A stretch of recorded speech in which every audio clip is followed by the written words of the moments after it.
Which am I making any sense here? Yeah.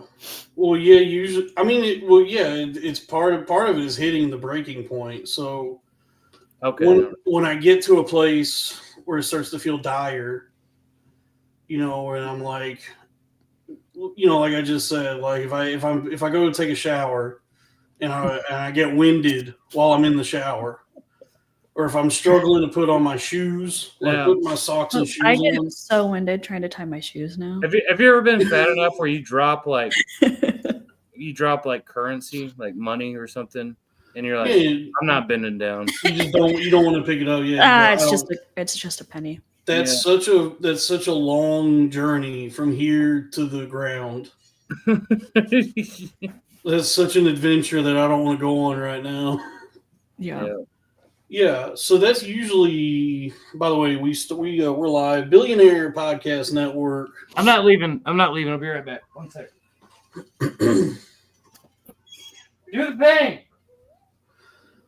And Autumn, shout out Sumo Dog, Squeeze's dog, Sumo. Oh, do the ka-ching thing.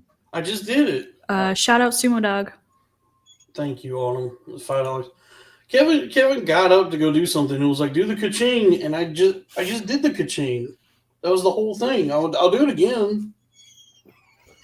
Oh, I don't hear it. You don't hear nothing? Oh, I hear it faintly. I did not hear. Is it not coming? Is the soundboard not coming through? No ka-ching, bang, bang, bang, bang, bang. You don't hear this? I mean, faintly, like it's coming through your mic or something. Yeah, it's not coming through the. Oh, the chat says they can't hear. What the hell? What the hell? Well, shit. Let me try. Let's see. Is it coming through now? No. Damn it! I wonder why that's happening. I wonder. Let's see. Folks, we're going to do our classic bit troubleshooting. Huh. My neighbors. Let's see. Yeah, they're saying, so the chat is saying that the soundboard is not coming through. But my microphone's coming through, right? Yes. Yeah, your mic's coming through. I wonder what's causing that. I don't know. Let's see, because I got the thing turned on the mixer. And then if I go here, let's see. Yeah, I got that turned on. Try angling with it. Let's see. How about now? Yep. It's coming through now? Yep. Okay. There you go. Glad we got that settled. I'm glad we fixed that. So the first time I pushed it, I was just sitting here like an ass. Just you guys heard nothing, and I was sitting here enjoying my soundboard. But it's working now. So clown. Yeah, it's me, the golden chocobo, Dolphin Pruitt, and and this is partially corn-fed classic. Kevin's here. And we're joined by do I have anything for all we're joined by Autumn. Hello. And I guess this will work.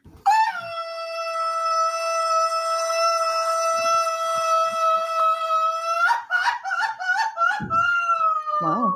Why is that her deal? Oh, I was trying to. It was one of the. It's a lovely. What they call in Mexico a grito. The mariachi. Hi. Shit drives me crazy, man. When you go to a taqueria and they're playing that music. Selena and Jay Perez. Well, that's Tejano, which is like a different thing, I guess. Anyway, do y'all have Tejano in Portland? I'm not sure what that is. So Tejano is this like it's very much like a singular genre of music. I guess like I'm trying to think where is it? It's specific to like a region. I guess it's like Mexico, like the border, maybe like the border of Mexico and Texas. Yeah. Because there's like a. I remember growing up in Fort Worth, like tons of the radio stations were Tejano, and it's characterized by like they'd be singing in Spanish, but then there's like a lot of accordion and horns. So Okay. it's like Selena Quintanilla. Oh yeah. Remember her? Mm-hmm. She's dead. Rest in peace. Yeah. Can I tell you a story? It's a quick story. Hold on, $1. Let's get some super chats going from good. What is that? Good Vibes Provider. Thank you. What's the story, Kevin? Just one time when I was working at the casino, and this was years ago. Somebody it was a crackhead. It was a woman, and she was probably in her 20s or something. I'm not sure, crack meth something, but like her knuckles were all swollen from all the. I don't know what makes that happen, but she traded a dollar bill in, and she needed a dollar bill that would go into the machine. And she gave it to me, and she goes, "It's signed by the Cumbia Kings." Oh yeah, they're very good. Yeah, there was autographs of the Cumbia Kings on this dollar bill. That's a valuable dollar. But she wanted to trade it in because it wouldn't go into a slot machine. She must have been desperate. She was trading in her Cumbia Kings dollar. Yeah, like that's like I guess she met them and they autographed it. But yeah, damn. I guess she must have had like a line on a slot machine that was going to pay out better than what that Cumbia Kings dollar.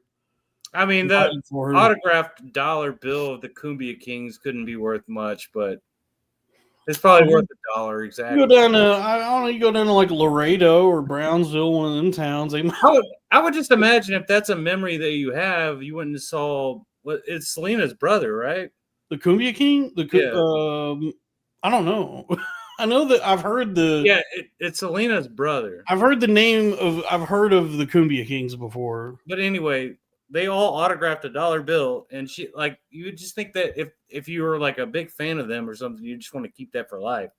But now she wanted $1. She needed $1 to put in the slot machine. Because the one with all the signatures on it wouldn't go in the slot. I know, but she was gambling with just $1. Yeah, you could bet 1 penny, 1 line. I know you can bet. That's how my mom does it, and she's always confused. Like, why am I not winning? And I'm like, because you're betting 1 line per spin. Yeah, you're scared, and you end up just losing all your money because you're not betting multiple lines. But anyway, the rest of this was a long time ago, but the rest of my shift, I kept trying to talk people, and this is the Cumbia Kings autographs. Do you want it? Yeah, I would. Yeah, I would have bragged about that. I would have been showing that off. Like, this is the Cumbia Kings dollar. This is the Anthony Cumia. I would just say Anthony Cumia signed it. The king himself. I don't know. It just ended up getting turned into the vault by the end of the shift. But damn, well, I don't know. Tales from the casino. I'm sure there's a lot of dollar bills that have been autographed like that. They were like, they just get turned in, right? Yeah. Are we still going to be using cash in the next, I feel like cash is already kind of done. Why? Really? Y'all still use Autumn? Do you still use cash? Not really. I mean, sometimes if I have it. Sorry, not Autumn. Diet Coke whore. I don't want to. Yeah, Diet Coke whore. I don't want to. What is the docs? I don't want to make you. I think it's like in my Cash App handle. It is in your Cash App handle. So do you remember? So send me $20, everyone. Yes, everybody send Autumn $20 at Autumn Meredith. Okay. At Autumn Meredith on Cash App. Send her $20. Why do you always need $20? I don't know. It's just my bit. Okay. I mean, it works. People. I don't get as much money now that I don't have a large account, but when I had my old account, I feel like you could get a lot of $5 deals instead of 20, and it would add up better. But send me maybe I'll try that. $5. Are you too bougie for that? I'm not above $5. I feel like though. Send her Speaking of $5 from Good Vibes Provider. This segment is brought to you by Kumia Corner FanDuel. He hasn't blocked me yet. Kumia? Mhm. He's too angry about it. He's probably too full of rage about this Mamdani character. This mayor. I don't know. Did he win? Well, the Democratic nominee for mayor of New York City, Zoran Mamdani, probably has Kumia in such a blind rage. He doesn't even notice all the times that you're on there calling him a faggot. to block you. He doesn't even have the mental capacity to get mad about that. He can only be mad at one thing at a time. Yeah, because he's drank away so many of his brain cells. All that's left is enough to be mad about. Mostly just like different ethnicities.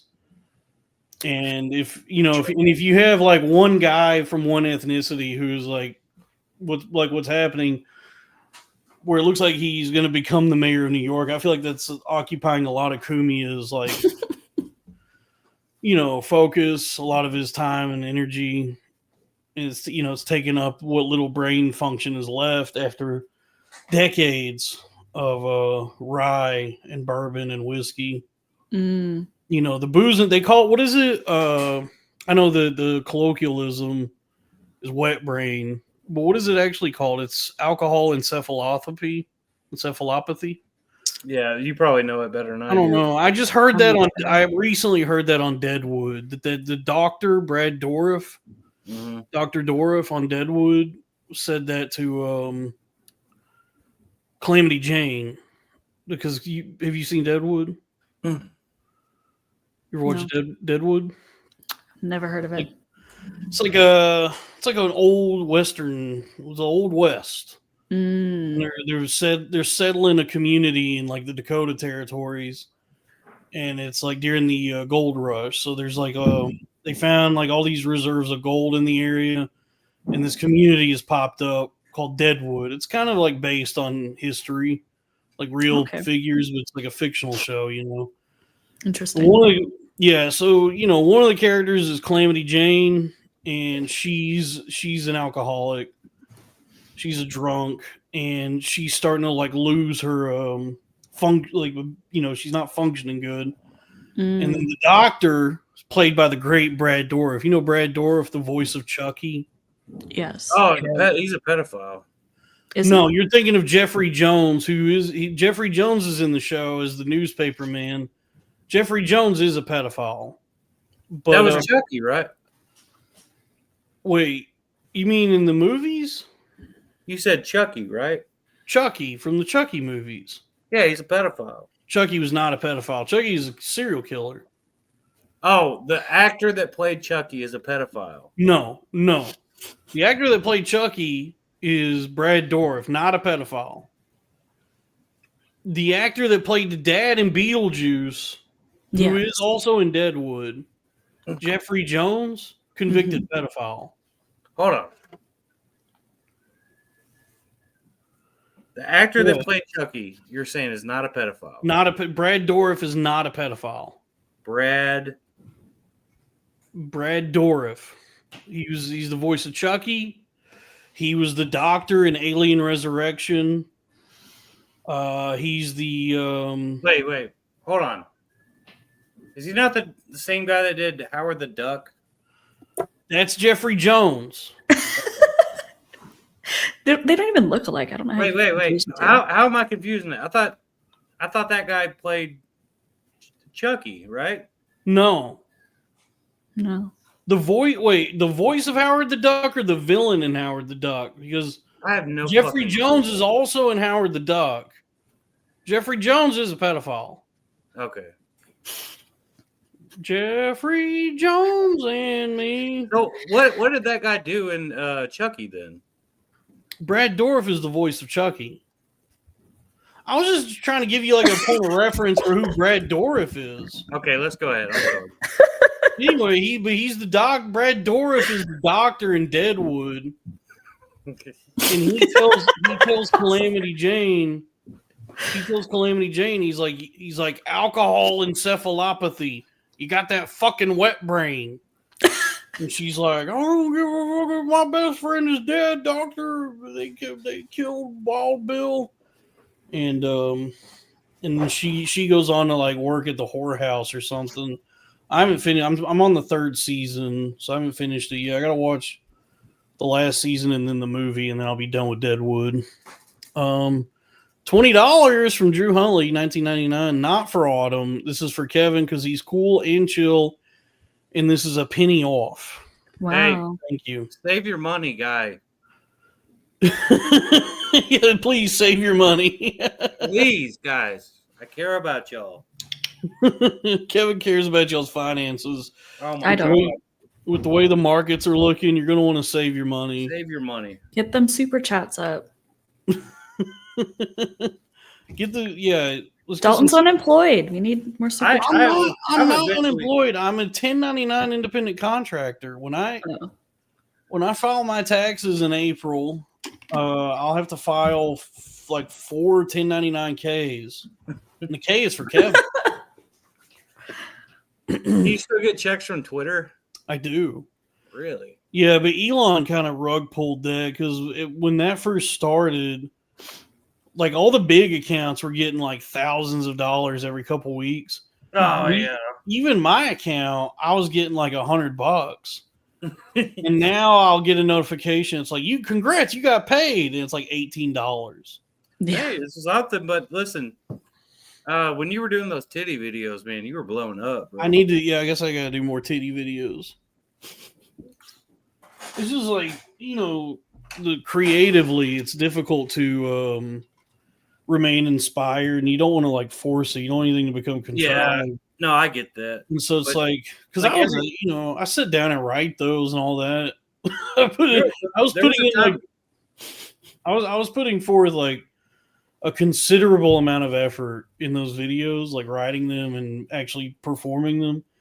And then after however many I did, at a certain point, I was like, I genuinely feel depleted. Like I don't know how to keep doing this. And so I just like took a break from it, and people think it's gone forever, but it's like, no, it's just, a creative process. You can't force it. Well, because you were doing it so often, every time, like every other time you did one, it went viral. It was awesome. Yeah, they would take off. They would do, sometimes they would get nothing. And then I would feel like really defeated. Because I'd be like, man, I put a lot of work into that. And he got like 6 likes and just nobody saw it. But yeah, some of them did pretty good. So stay tuned, I guess. I'll keep doing it. You should put them on the Cord Fed channel, like a. Yeah, they're on the YouTube channel. Oh, okay. But do you have a? Do you have a playlist? Every one of them? Like I have a playlist of them. Yeah, I've up all the ones that. I think most of them. There might be some early on that I forgot to upload and they're lost now. But I feel like most of them, they're on the Corn-Fed YouTube channel. All right. And some of them even, went kind of viral on YouTube. I'm trying to figure out all the algorithms. The algorithms are very fickle and mysterious because you got the X, formerly Twitter algorithm. You got the YouTube algorithm. You got the Instagram algorithm, and then possibly the most impenetrable of all, the TikTok algorithm, is the trickiest. But is that how Diet Coke found you? Was through the titty videos or what? That might be how she probably initially knew about me. But then I found her because I forget how, because you had a pretty big account, Diet Coke. I think we had maybe some mutuals. Mm-hmm. And one day I was doing a Twitter space and Dalton didn't realize it was mine. It was one of his friends or whatever. And we just started talking. Man, that's how romances start, though. We started talking, and I think I propositioned you to send a picture of my nuts. Yeah. No, did you do that? And then I sent you a video of me with a jar of mixed nuts I was shaking around. And I was like, here's my nuts. Because I don't want to be rude. I don't want to violate. You don't want to be Sal. Yeah, exactly. I don't want to be Sal. I don't want to, receiving not Sal, though he received some kind of consent, it was not enthusiastic consent. It was. What did he do? Sal asked Autumn here if he could send her a picture of his penis, and he just kind of, I guess, pestered her about it enough that she said, "Okay, fine, I guess." And for him, that was good enough that she like capitulated. But it was more like she just submitted to his wants rather than actually consented. Because if I ask a gal, like Autumn, can I send you a picture of my penis? Why do people do it? For I what? would like for the woman to not only consent to it, but to be thrilled about it. Want to, otherwise it's not fun. I just don't understand the joy of that. I'm sure she's not going to enjoy it. Maybe, I don't know. Do you think $1 from Good Vibes Provider? Thank you. Oh, and Citus gifted 1 corn-fed membership, and I still got to change those. I got to make those cheaper. DCW, can I hold $17? I think you have more money than I do. Yes. Yeah, it's tough out there financially for a lot of us. You have a job though. You do FinDom. Yeah. You have more success with it than I do. Like when you go on Twitter. Yeah, it's being a girl. Yeah. Because it seems like it does work for you here and there. People do be I've sent you some money. But I would do that. I haven't done that in a while, but I would, because if you hit all the keywords, like if you just say like where my FinDom pay pig cuck bitch ass punk ass cuck motherfuckers at, open your wallets for daddy, that'll hit the algorithm. Like it'll pick up and it'll send it to FinDom Twitter, and I've done that before and made like $40 in a day doing that. Yeah, because people will Venmo me or cash at me money. So it works for me too. Like even as a guy who I'm not like conventionally attractive. I probably don't strike anyone as like what you think of when you think FinDom, but it's really more about the confidence of even asking. It's the answer is always no, unless you ask. Until you ask. Pull up that video of you doing stand up at the that club in New York. You were a handsome fella. I don't want to watch that. Yeah, I don't want to watch that. I just want to see a picture of it. I don't want to, because I look really good there, and I don't look good now. Yeah, you did, man. Yeah, we don't. We just everybody just rest assured I looked better before, and I don't look good now. Before your brain broke. But yeah, before my brain injury, I'm getting back at it though. Like I was saying earlier, I walked a mile today, and it wasn't easy. Like I am, not only am I fat now, but I'm like kind of I've like atrophied. Like I don't have any conditioning or stamina. So that's awful. So I walked a half a mile, and then I had to take a knee. I had to take a breather, like just sit down and catch my breath. And then I got up and walked another half mile. And so you should do a light jog. Cumulatively, I couldn't do that right now. I can really only walk. But cumulatively, that is 1 full mile. And I figure if I do that at least every other day, I'll start to develop, I'll start to get stronger, better, faster, stronger, harder. And Yeah, and then the weight will just start melting off. No, kill me. Would only make You me made me stronger. stronger. I need you to hurry up now. Is he still racist or what? Like, what is he? He's a He clan, dips in and white, out. white clan member, right? Or a black Can clan we get a solid commentary from DCW regarding incel behavior? member? Oh yeah, let's get it. DCW, in general, or do what? like incel behavior in general, or what? I guess they want to know the My thoughts on it. what's going on with incel. I guess the ins and outs of incel. I don't know. I don't really keep up on incels. Why not? They're kind of sad losers. Whoa! Don't say that about Watch me. your mouth. I mean, they're not very nice to women, so I try not to interact with people that are You don't going to think be rude Dalton's to nice me. to women? I don't think Dalton's an incel.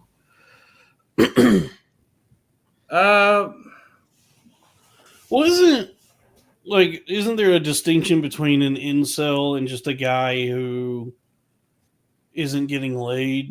Because isn't an incel like specifically a guy who's not only not he's not only not getting laid, but he's like it's causing him to he's like internalizing it, and he's like developed resentment toward women, Right?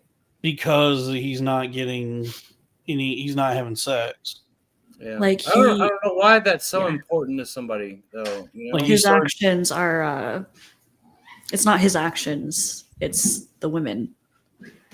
Right. It's their fault. Yeah. He starts to like project all of his anger and like all of his frustrations onto women as though they're the culprits. Like it's like we lost. Well, I guess I just don't understand why it's like because why the incels got her. all right. She gone? I think her camera gave out. I don't know. To me, with this whole deal, like with incels or whatever, I just don't know why that is in such a high regard for them, where they start acting like a fucking idiot. You know? I don't know. What? Like, oh, Autumn? Can you hear me? I can hear you. I'm not alone right now, so I have to have my camera off for a little bit. Oh, okay. You have a bow coming over? You have a bow over? No. You better not be cheating on Dalton. I have one leaving. But oh my god, she cheated on you, bro. No, I live with my ex. Wait, really? Wow. Yeah. How does that work? I didn't mean. Well, this is probably something we shouldn't probably. Yeah, we probably shouldn't talk about. But don't ever cheat. I thought y'all were getting married. We are, but also I don't. This probably is something that she doesn't want us like. Well, we're not talking about that. I'm talking about y'all getting married. That's true. Yeah. When's the date? Yeah. What time of year do you want to get married? Well, autumn. So beautiful. Autumn. Yeah. We better get started. Yes, the venue doesn't have anything. Damn. Yeah. The chat. Yeah, the chat sees right through me. I guess I did. I was hitting you with an incel inquisition just now. Sorry. I miss you already. Where is your picture? I'm sorry. Anyway, Dalton, how you been? How about that? It's been a while. I feel like we're all uncomfortable now. We're all I'm uncomfortable. You know what? I'm actually mad at her. She shouldn't have put us in this position. No, don't be mad at her. Yeah. She's fine. Autumn, you there? Yeah. Sorry. Okay. Hello. Do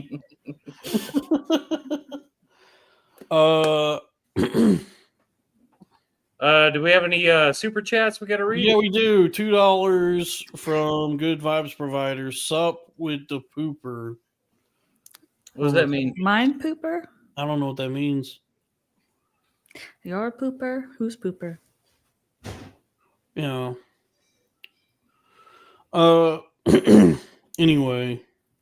So I didn't mean to kill the vibe. I apologize. No, No, you're no. fine. You're fine. I just don't want to disrupt. No, you. the people live for this. The people live for these sorts of classic radio moments where something happens and then everybody feels uncomfortable and it feels like some sort of event or incident has occurred. They like that. But that's me, and then I'll keep talking and make it worse for everybody. And then, I don't particularly enjoy like exposing myself in this way where, I'm such a soft boy and I wear my heart on my sleeve. And I guess the chat can infer or, what's the word I'm looking for?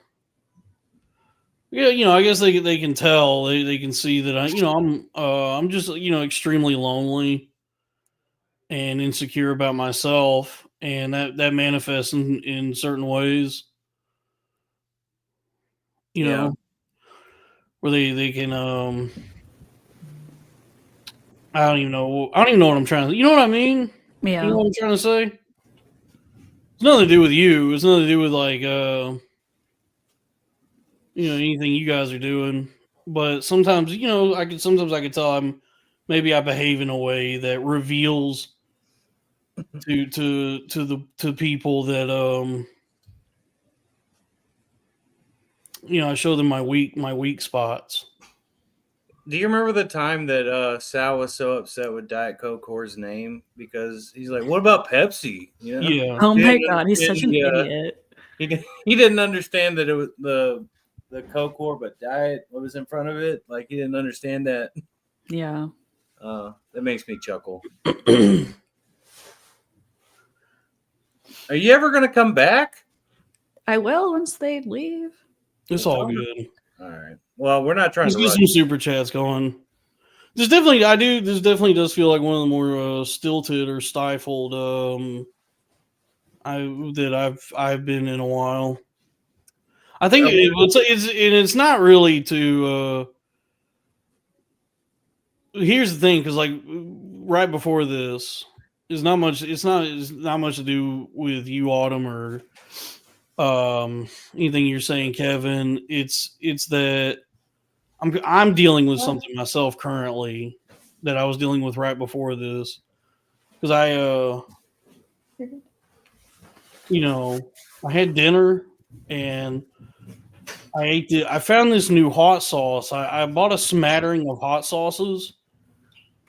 I got my standard Louisiana. I got the Slap Your Mama sauce. Good go to. I got the Louisiana Cajun. And then I got one called Louisiana Hotter. It's Louisiana Hotter, Louisiana. That shit'll make you go on the toilet.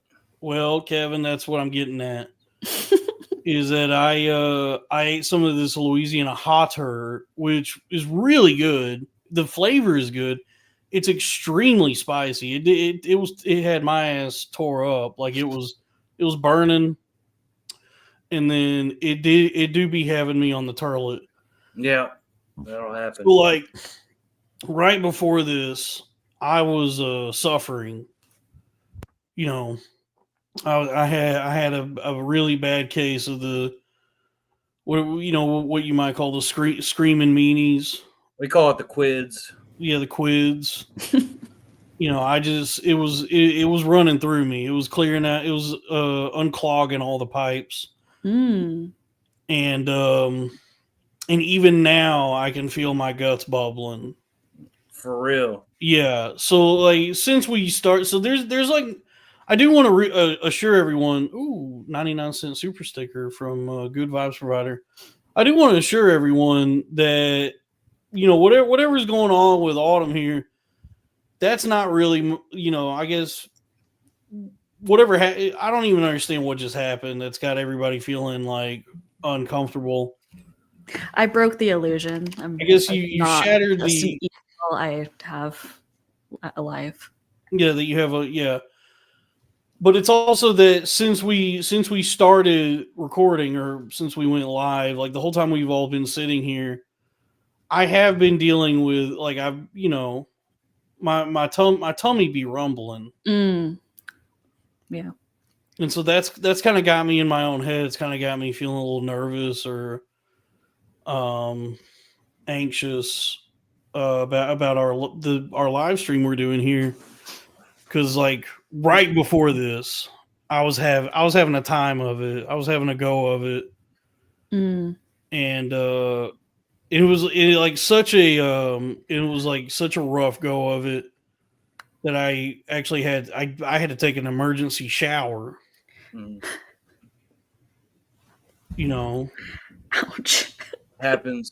yeah, There was a time where I was like challenging myself to like not really challenging myself, but like I can handle spice really well. So Mhm. like, we'd go somewhere, I'd be like, yeah, give me the hottest wings or whatever. I can't, man, dude, because I can yeah, handle it, but the next day just is ruined, you know. yeah. But I get that. I used to be like that. I used to be adventurous, and not only adventurous but like capable. I used to be strong. I used to be sturdy in that way where I could go, I go to Wingstop and be like, let me get the atomic or yeah, whatever wing place I went to, whatever their spiciest, stupidest yeah, sauce was, I could eat it, and I could muscle through it no problem. And probably either that night or the next day, I would take a dump, and it would be a spicy dump, but it wouldn't wreck me. Yeah. But then you get older, and that's yeah, that shit's over, passage man. of time, aging, and the your body just naturally starts to diminish. And one of the big ways it affect that, like aging, started to affect me was in my late 20s. It was with drinking.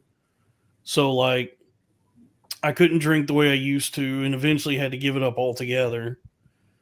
And then also hot sauce is a even now I wouldn't say I'm old, and I don't feel old. Like I still feel pretty young. I feel like I'm a young fella. I can perceive the aging process in hot sauce in the way it affects me. Yeah. I don't possess the fortified guts that I used to. You had to carry around Rolaids. Yeah, the fortress that my stomach used to be, because before this I was eating a nice dinner.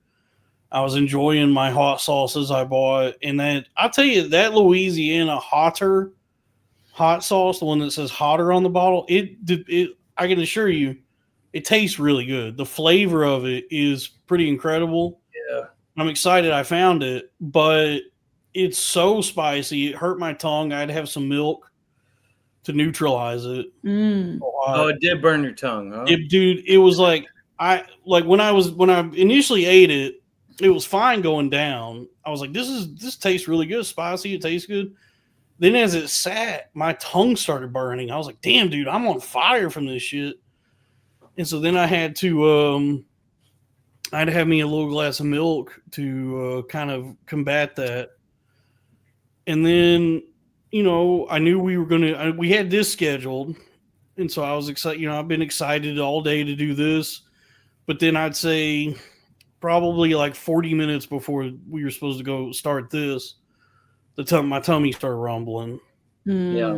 Mm-hmm. So maybe I can like hold it, or withstand this for the duration of the show. We'll stick with a But then I said no, I can't wait to deal with this. I do have to, like, right now. I gotta go to the bathroom. do you want to go real quick and then No, I'm fine now. I'm just saying, like, what got me in my head before any of this show started or anything that's happened so far was that I had this really hot sauce, and I got the rumble guts from it, and so what ended up happening was that probably like a half hour before we were supposed to start this, I went to the bathroom to deal with this. I don't want to like get explicit. I don't want to be vulgar, but I had to go take a messy shit, and it starts, and so it starts off solid, and then it's and It turns to quids. as the shit progresses, it starts loosening up. It starts getting real sloppy. Ooh. Yeah, this is very graphic, man. Yeah. So then as it as the shit is like, as it's getting really sloppy and loose and I don't like this. disgusting, there was then one last solid piece that torpedoed out of my ass into the toilet bowl and splashed doo-doo water all over my bowl. So what ended up So happening sorry. is I got a bowl full of a combination of solid turds and diarrhea, and then it splashes all over my balls and my Now you got doo-doo balls. So then I had a really bad case of doo-doo balls because I got water all over them, and I went to like wipe the water off, and then there was doo-doo all over the toilet paper, and I said, "Shit, man, I got doo-doo ball. There's doo-doo everywhere. I got doo-doo balls, doo-doo penis, doo-doo all over my butt cheeks. This is not something I'm going to be able to quickly just wipe away and then pull my drawers up and go do my show." So I had to, I had about 20 minutes till the show started after that. So I had to like quickly disrobe. I had to pull all my drawers and all my clothes off and hop in the shower real quick and make sure I hosed myself down and thoroughly cleaned off like the doo-doo balls and cleaned I had to wash that ass. But then even after getting out of the shower, like as I'm drying off and I'm putting clothes on, I can feel I had that really bad feeling of when you're still butt naked, but then you feel another shit coming on. Like you have it's like, oh damn, I got to take a dump again. And it feels different. And if that feeling feels different when you're bare assed. Oh yeah. It's definitely a different feeling than like when you're clothed and you have to take a dump. Yeah. It feels like more of a closed system where it's like I can hold it. Well, it's like also a post shower shit is always There's a post shower, man, having to take a shit, and and so then, but I said, well, we have the show scheduled, and so I hiked my drawers up and put all my clothes on, and then came logged on to do the show, and so like. People, there's some people in the chat and other people are like inferring that like something happened just now with Autumn that is like made me feel insecure or heartbroken in some way that created this, an uncomfortable or stilted atmosphere. But I would say a lot of it is to do with the fact that I just got over a case of doo-doo balls. All right. And I still have quite the discomfort, or there's still quite the tempest roiling in my tummy. Mm-hmm. I'm just glad you're feeling better. Yeah, $2 from Good Vibes Provider, and so all that's to say, she hasn't left. She's the one. She might be. So and so I tell all that to show that like. I'm not uncomfortable. Like I'm comfortable sharing such a vulgar, vile, disgusting story in the presence of a lady. Thank you so much. Because I understand that this, she's not somebody that I'm like courting or trying to court in any real way. That's not true. I don't want anyone to think that like, oh, Dalton thought he had a chance with this girl and blah blah blah. It's like she lives across the fucking country. This is true. Yeah. I'm not like so delusional, that I would think that, obviously that'd be, it'd be nice. Y'all would have just such a great Twitter marriage. We would be great together. Great Twitter marriage. Yeah, we'd be great together. Mm-hmm. And do you when somebody's rude to her on Twitter, do you stick up for her? No. I actually take their side. I actually join in. Yeah. I also attack her.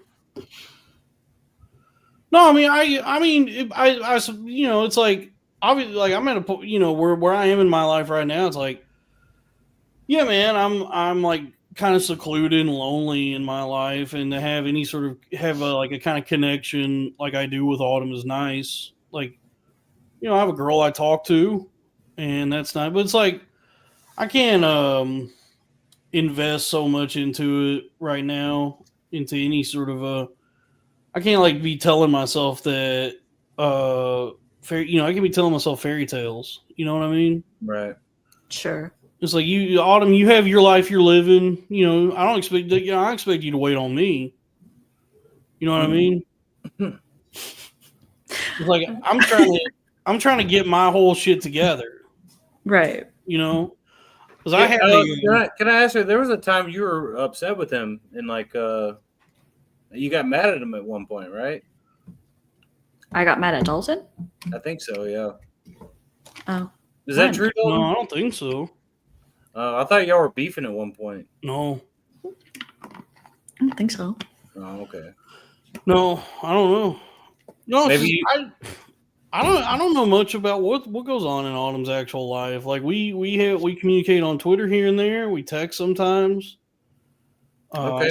I'll send her pictures of like different like sometimes like I'll be eating something and I'll send it to her. Mm-hmm. I don't send her any pictures of my penis. Fucking Sal. You know, I don't be doing anything like that. That's why he's getting divorced. Well, they had like an open marriage, I guess, but I don't know what sounded like it. what's going on with Sal. I don't think well, so. you know what I said to Sal when he sent me his penis? I just said very Italian. Yeah, I imagine. How's he So, doing? you Have you heard from him? know, We don't Have you gotta heard him? talk about Sal. I don't know what's going on with Sal. He said he's not getting his SNAP benefits.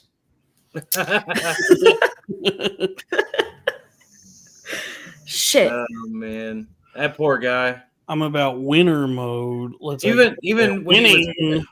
even when he was getting his SNAP benefits, he called it the vegetable card. He couldn't. Because he's not buying. He's not able to afford vegetables otherwise. No, he's just well, they weren't able to buy like junk food anymore. Yeah, So, I don't know why. I don't know. Whatever. Some people in the chat are distracting me with their nonsense.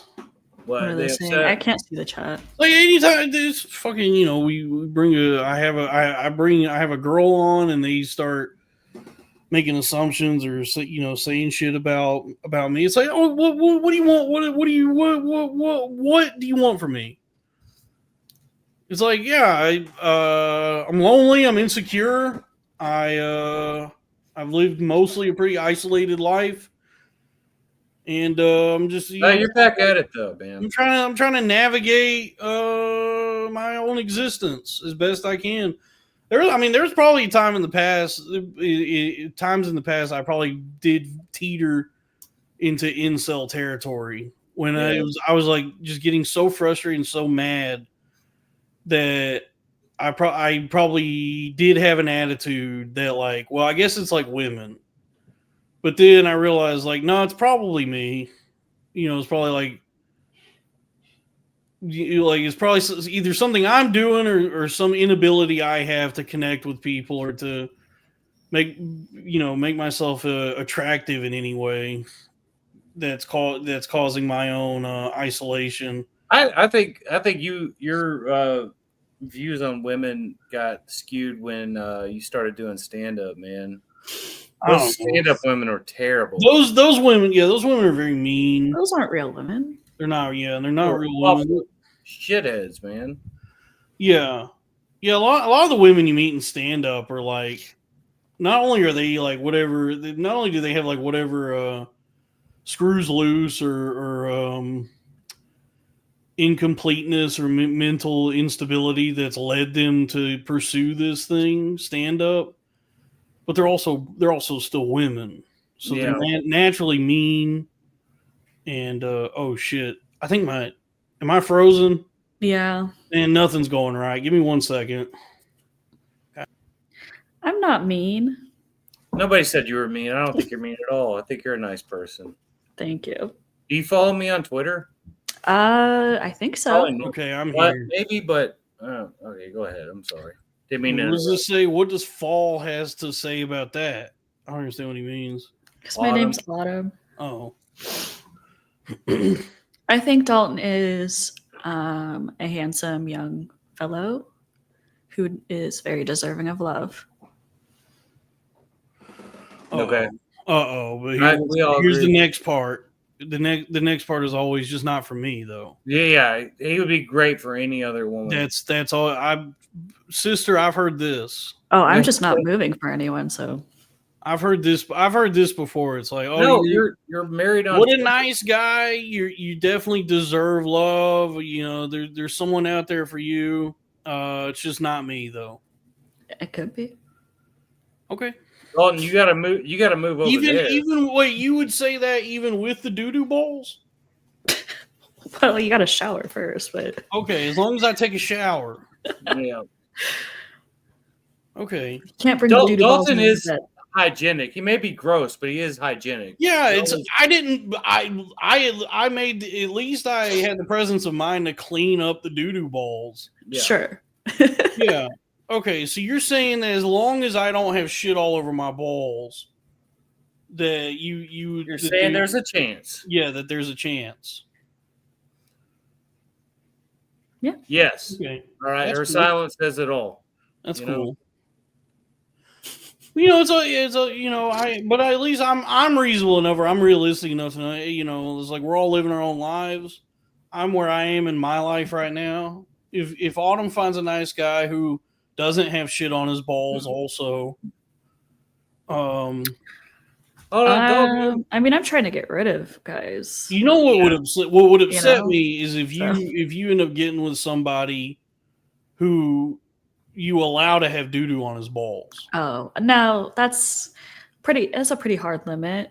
Like if you It's not like John Hamm with doo-doo balls. You wouldn't marry. Yeah, that like guy? what if it was Like he always had doo-doo balls.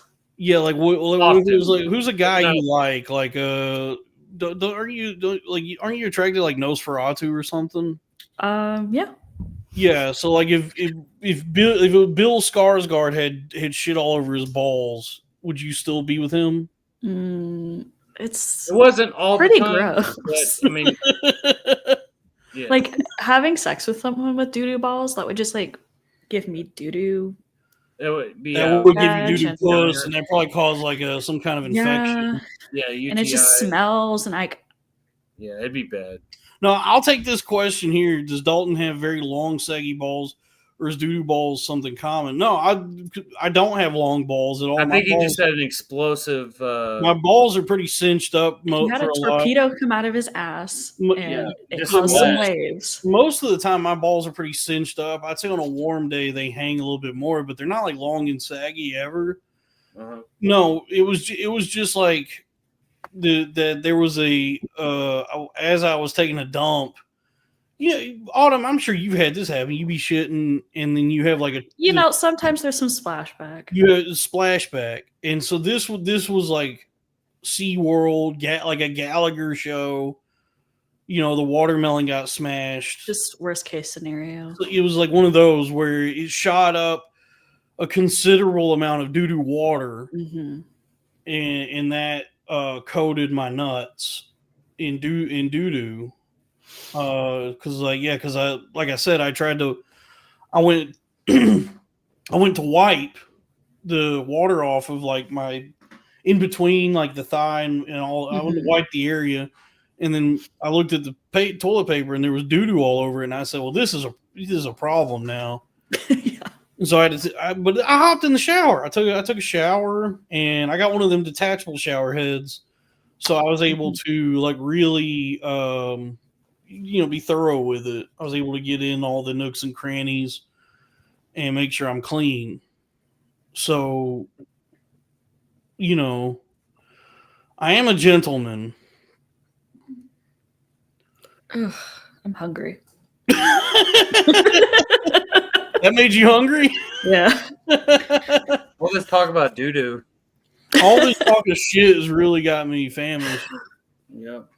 Just Peckish. starving. I need some like hot sauce. I'm a bit peckish. Yeah. Yeah. Well, I just, the chat was, I guess because like I got called out for something real that did happen, which is, I guess, for a brief moment, I did feel insecure about the fact that you might have yourself a fellow. Oh. Yeah. No. But so I'll be honest about that for sure.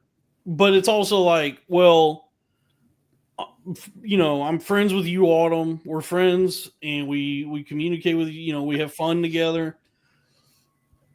But as I got I got to be reasonable and say we're at least where I'm at in my life right now.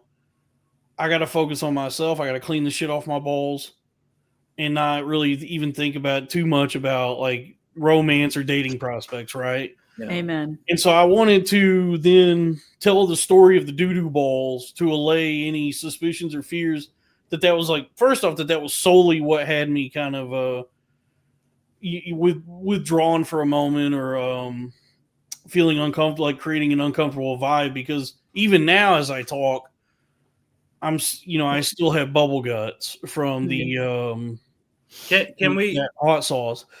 But I guess it's also like opening up in that way, in such an open and honest manner, revealing that moments before this, I splashed diarrhea all over my testicles.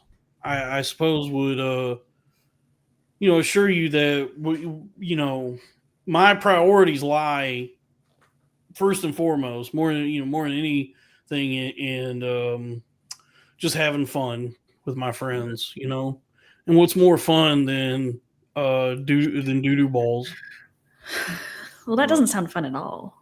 It's not fun in the moment, but I guess it's like I mean, it's a good story. nice Yeah. anecdote, Well, Autumn, to be fair, there are a lot of men out there that would just walk around with doo-doo balls instead of Dalton immediately took I'm care of sure. them, I mean, I smell them all day. I live in but Portland. Dalton immediately washed them. I immediately washed them. Yeah, that should be a redeeming quality. Absolutely. it should. Yeah, in fact, it should actually make you more attracted to me. I'm so attracted to the fact that you shower. Yeah, exactly. Thank you. $5 from Augie's third cousin. The diarrhea bounce back. The toilet bowl. And Autumn, do you know that me and Dalton lived together for about a year and a half or so, and pretty regular with a shower, by the way. I shower at least every other day. Pretty regular. That's very sexy. Yeah, because especially the way we do this show currently, the way it is now, there was like I could have easily just like pulled up my britches and come up here with shit all over my balls and butt cheeks. Nobody would ever know. I could just be covered in shit from the waist down, and nobody, y'all would be none the wiser. Nobody would smell it. There'd be no indication that I'm just stewing in my own shit. Yeah, just T.G. Allen at podcasting. Yeah, but I said to myself, I want to be respectful not only to Autumn and Kevin, but to the audience, to the show itself, in the interest of broadcast professionalism and just decorum overall. I'm gonna go ahead and hop in the shower and clean all this up. Mm-hmm. Right. Because I feel like though shit on my nuts would not be perceivable, like you wouldn't be able to see it or smell it. I feel like if I was sitting here right now with shit all over my nuts, it would still show in some way. Yeah. There would still be some perceiving of it. Somehow it would come through. Maybe it would alter my attitude or my behavior. Would it not be uncomfortable to just go around with shitty balls? It would be uncomfortable. They would also be pretty uncomfortable, yeah, because it would everything would probably itch. I'd probably get like some kind of diaper rash, and then also I would be sitting here just smelling it because it would be like a mixture of balls and shit. You could probably get used to the smell though. Yeah, I guess like your own scent you stop noticing it anyway. Like like when you Like the Indian guys that work at the gas station. exactly like they don't even know how wild they smell. Yeah. So yeah, I mean, I suppose if my nuts were covered in shit at first, I would definitely notice the scent of balls and shit. But then, only a couple minutes probably, and it would go away. Mm-hmm. But there would probably be like other ways in which it would affect me if I was sitting here right now with doo doo balls or shit nuts. Well, I'm glad you're not. I'm glad that you resolved that issue. So What does this say? $2. You're welcome to keep your dignity for what it's worth. What does that mean? Oh, Stevie. what happened? My cat. Am I behaving undignified right now? I mean, you've exposed like every detail of your life to the internet for the past several years. So, I mean, sometimes you got to keep shit to yourself. So should I not have shared that? I probably wouldn't have, but I mean, What, the fact that you had doo-doo balls? The fact I do balls. I don't think that's like the wildest thing you've shared about yourself on the pod, so Yeah, I guess I've lost like perspective or like I don't know. Yeah, I guess because like well, we could just, change the subject too. no, we don't have to. Well, what I'm saying is that Dalton's like at one point was a professional comedian, and that's what we do, baby. Yes, I mean, maybe I have lost like perspective on like what I should or should like. I do wonder about that sometimes, like because like prior to probably what partially was responsible for my like brain accident was that I was like probably too open about a lot of things, like sharing too much of myself. And there were like just like a bunch of strangers on the internet had all this access to so much of my like personal life and my like For real.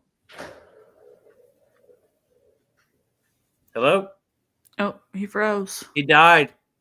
You okay? Come back. We miss you.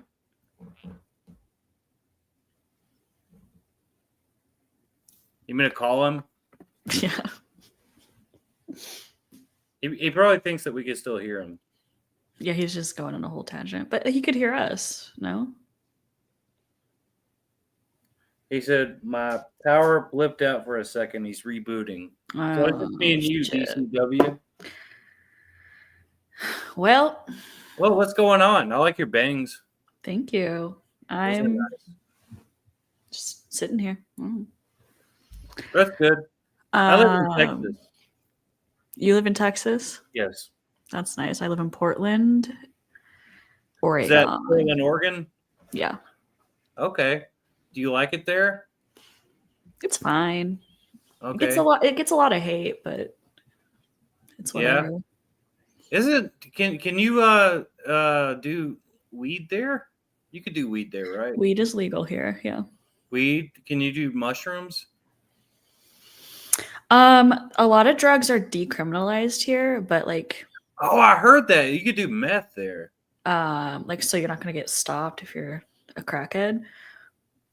But I mean, if they catch you selling, they're probably gonna arrest you. So you don't get arrested if you're in possession of crack. I think to a certain degree, like you can have so much on you and you're gonna be fine. That's fucking wild. Yeah. That is fucking wild. So they won't arrest you unless you're selling it. Basically, I mean, if they stop you for some other reason and you have a shit ton of drugs on you, they're probably going to arrest you. But no shit. Yeah, I understand why I froze. It's so bad now. Yeah, I mean, downtown is where like the fentanyl zombies are. It's got to be horrible, right? Yeah, it sucks. It's not enjoyable to go downtown. Luckily, I don't live at all, right? Like you can't just go downtown and just like. I go- mean, you can. A lot of stores have left though because people are shitting everywhere, and All right. So the obvious thing is to fix that fucking law, right? you would think, but it's very liberal here. I would imagine a lot of like drug addicts move there so they can not get in trouble too. So you're attracting Yeah, a. I don't. I'm not sure how that works exactly. I don't do drugs I'm not saying you do. anymore. I'm saying that there could be a homeless guy that buys a bus ticket to go to fucking Portland, so he Well, it doesn't is like get in trouble a next time he gets in trouble. sanctuary state or city, so like they do just like ship a bunch of homeless people here all the time. No shit. That's awful. So what are you gonna do about this? Start voting for like Republicans or what? I'm just gonna get a gun. Really? No. Could you kill somebody? Hmm. Could you live with it? I mean, depending on what I killed them for. Like, I wouldn't just kill someone randomly because they're annoying. So if you killed somebody that was attacking you, it wouldn't fuck you up. I think it would maybe fuck me up a little bit. Like, I think that fucks everybody up. Honestly. you took someone's life, so it's a little traumatic. Yeah, but they were trying to take your life though. So is there I mean, yeah, I would find comfort in like, well, I defended myself. good? Yeah, I don't know. I've always been like especially as a man, like grown, like I used to go to the bars and stuff, and like I was, but I'm a big guy too. I was always able to diffuse like somebody trying to assault me or something, which Yeah. like that shit happened. And I never had to beat people up for it. I was able to like restrain and shit like that. But you as a woman, you would just have to blow somebody's brains out, you know? Pretty much, yeah. Yeah. Fuck. Yeah. One time I almost got into a fight with I think I've told this story so many times. Dalton, me and Dalton were doing stand up. We were young, probably 23, something like that. Mm-hmm. We were doing stand up at a gay bar, and Dalton told somebody to go get AIDS. Oh my god. And yeah, he's so stupid. But he was very early in his comedy career too. But he told somebody to go get AIDS. I was like, dude, we're not a fucking gay bar. You can't say shit like that. And then Jesus. some lesbian like wanted to be a guy kind of girl. You know the D word. What? She was a dyke. Yeah. Tried to fight him, and I got in the way. And then she swung on me, so I had to restrain her. Oh my god. Was she big? I would have killed her. No. She was fat. Oh. It is what it is, yeah. That was so dumb. That was so dumb. Well, I'm glad we got the fuck out of there. Did he just get mad at someone and tell him to go get AIDS or what? Yeah, he got heckled. Oh. Yeah. Shit. Which it used to happen when we did those bar shows like that. You would get heckled so much. So I mean, you had to get over it, but he was so young too. He didn't have a better comeback, I guess, or whatever. But go get AIDS. Yeah, one time, shit, we did stand up like everywhere, man. Like, if you weren't doing it at a comedy club or something like that, you're most likely gonna get heckled. You know? Yeah. Do you do stand up or? I don't know. So you're just funny on Twitter? Yeah, I'm just an internet personality, I guess. Okay, all right. Well, you have quite the following. Not so much anymore. My account got nuked. Why? I called a baby ugly. I don't know what happened. I'm sorry. I'm sorry for everything, everybody. I told her the story about the time that you told somebody to get AIDS at a gay bar. Yeah. Oh, $5. Thank you for that. All right. Yeah, I'm sorry for everything. My behavior on this has been so unbecoming. And what a life not well lived.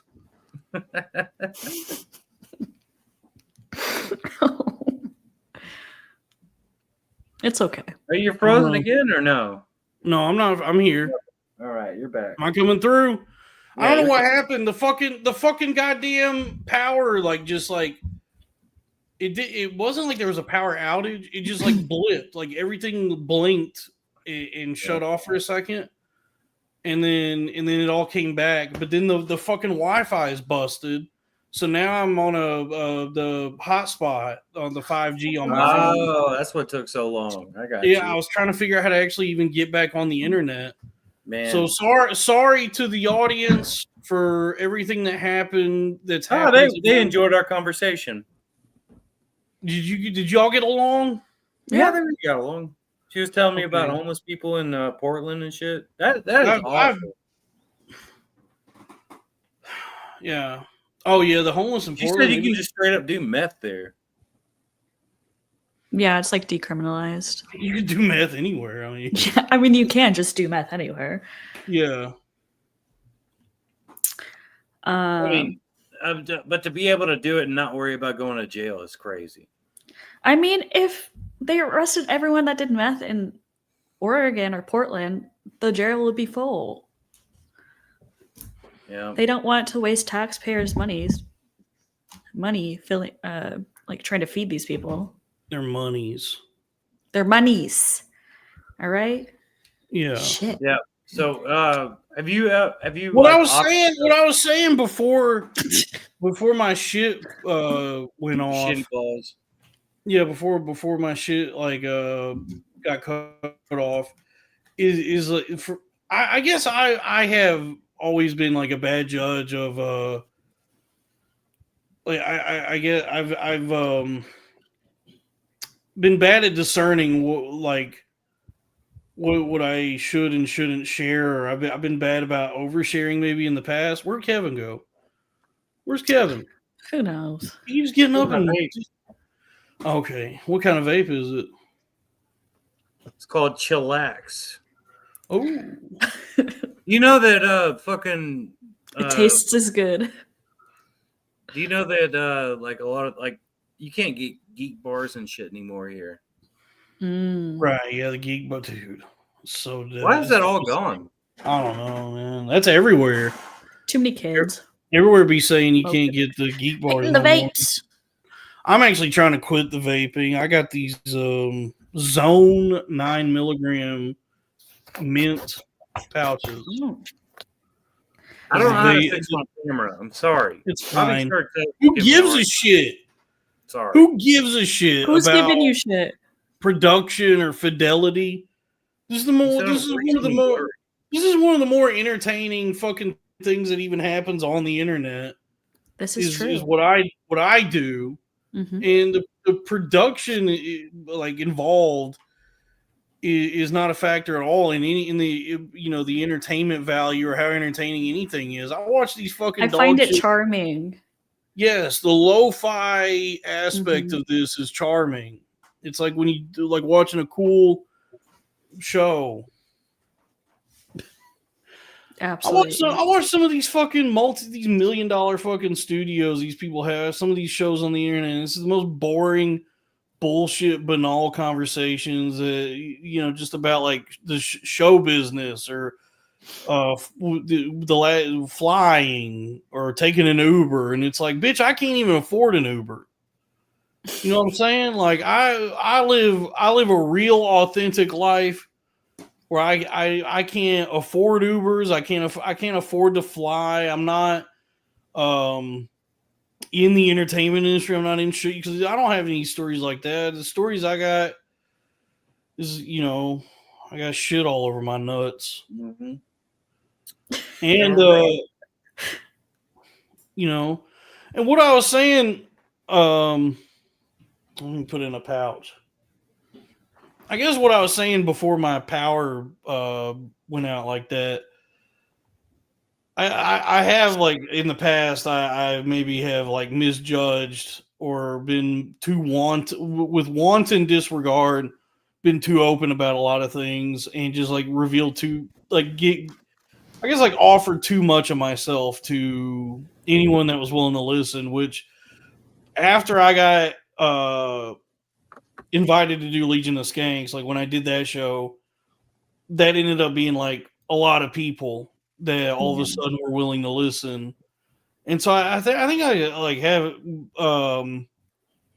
have made like the error in the past of like oversharing or just like letting people in a little too much into my life and not like guarding myself in the in the ways that need to be the ways I need to like make sure I don't just to not give people like so much to work with. People, not everyone needs to know all the intimate and personal particulars of my existence. Are you talking specifically about the story of the prostitute? Well, we don't have to talk. We don't have to bring that up. It's on the internet. I know, but we don't. It's so buried on the internet at this point. It would be. I don't really want to bring that up. I got you. No, I don't know. I just mean like in a moment of panic, I said, what do I do now? And then I told and then everybody knows I got shit on my nuts. I'm so sorry. No, it's okay. You don't have to apologize, Autumn. You ain't do nothing wrong, girl. you ain't do a damn thing wrong. You guys want to do a segment? Yes. Let's get some super chats going. Let's do one of my favorite segments, soda. So I was at the grocery store earlier, and Coca-Cola has a new flavor for the holidays. I got the Coke Zero because I'm pre-diabetic and I cannot drink all that sugar, so I'll be drinking Coke Zero. Diet Coke?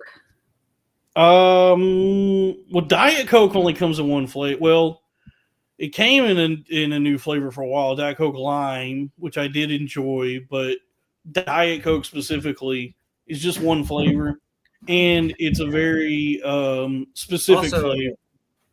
I always opt for a Coke Zero. Yeah, the flavor of Diet Coke. Coke Zero is better, but the name, I got you. You stand on business. I guess technically it's called Coca-Cola Zero Sugar. But I think Diet Coke is its own flavor anyway. Like whatever that formula is, people that buy Diet Coke, like yourself, Diet Coke, are craving specifically the flavor of Diet Coke. Yeah, I used to drink the Diet Coke made with Splenda, but they don't sell it anymore. Whoa. That might be, is that what's in Coke Zero? Carbonated water, caramel color, phosphoric acid, aspartame, caffeine, sucralose. Well, sucralose is Splenda. So I don't know what the formula. I'm not a Coke. I like this. The guy said Diet Cock. Is that a guy with a vasectomy? Sure. But I'm not a soda scientist, so I don't know. But this is our segment, soda. And for the holidays, I was excited because this is the last 12-pack on the shelf. They got this. You got a can? Look, let me show Hold on, Kevin. I'm revealing the soda. Is that vanilla? Holiday creamy vanilla. Oh. Coca-Cola Zero. And I got it loaded up in my mug here. And look at this. That's Lily. I got a sticker of Lily right there on my. Oh yeah, nice. Lily Abernathy, friend of the show. She actually made all the merchandise and built the website for the network. So if anybody wants to buy some merchandise, go to bpnmart.com. That's B as in billionaire, P as in podcast, N as in network, mart.com. We got shirts and I haven't stickers. been to this website. BPN. We'll take a look at it here in a second. But anyway, so I got the holiday creamy vanilla Coca-Cola Zero loaded up in the mug. It's delicious. It is really good. I've been drinking it all day. It definitely tastes. I don't have any soda. It definitely tastes like vanilla. Like it's definitely. And I don't know what they mean by creamy vanilla. I suppose there is some distinction between that and regular vanilla. Here, Is I'll it show like you. a cream soda? Like, does it have that kind of It flavor? definitely is like if it tastes richer, maybe creamier than regular vanilla. Look at the can and see it's got a little whip thing on there. Mm, I don't know if I can it's get a closer. good Yeah, look at design. that. Cool can design. I love packaging. I love designs. So this is it looks like it's limited for the holiday season.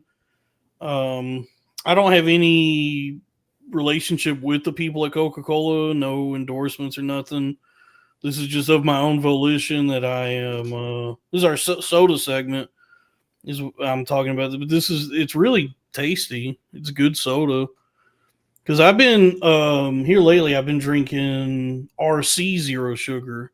Is the soda I've been on lately, and they was out of that when I went to the grocery store. But then I was perusing the aisles, the shelves, and I saw the last 12-pack of this, and I said, "Well, I gotta have that. I gotta try that."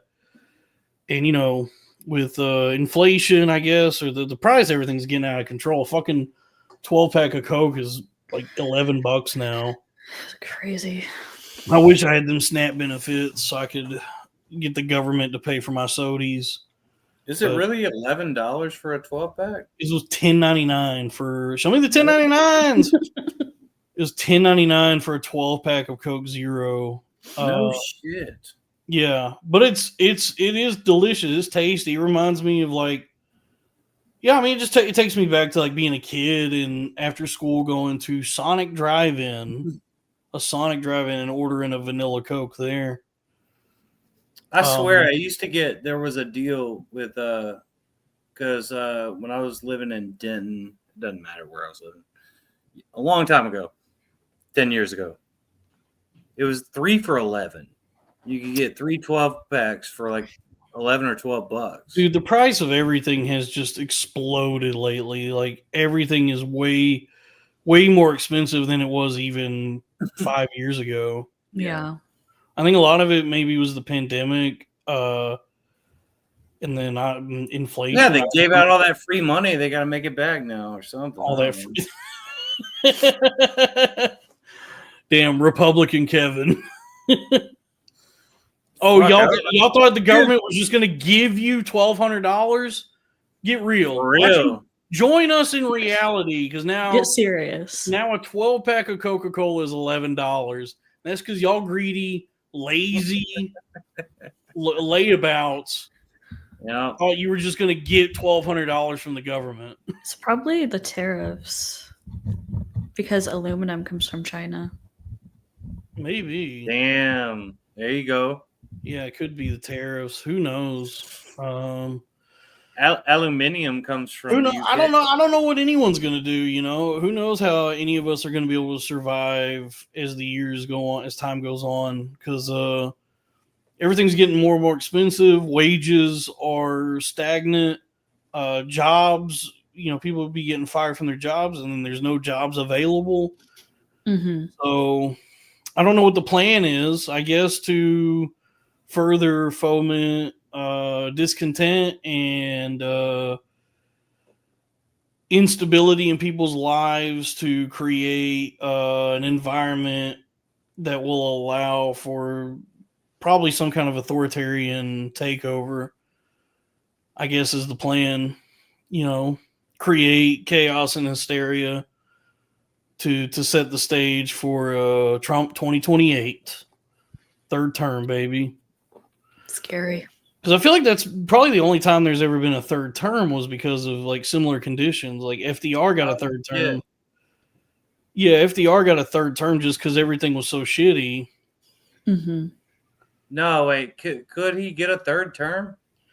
Well, I mean, they're talking about it. They're talking about like he's been kind of coy about it.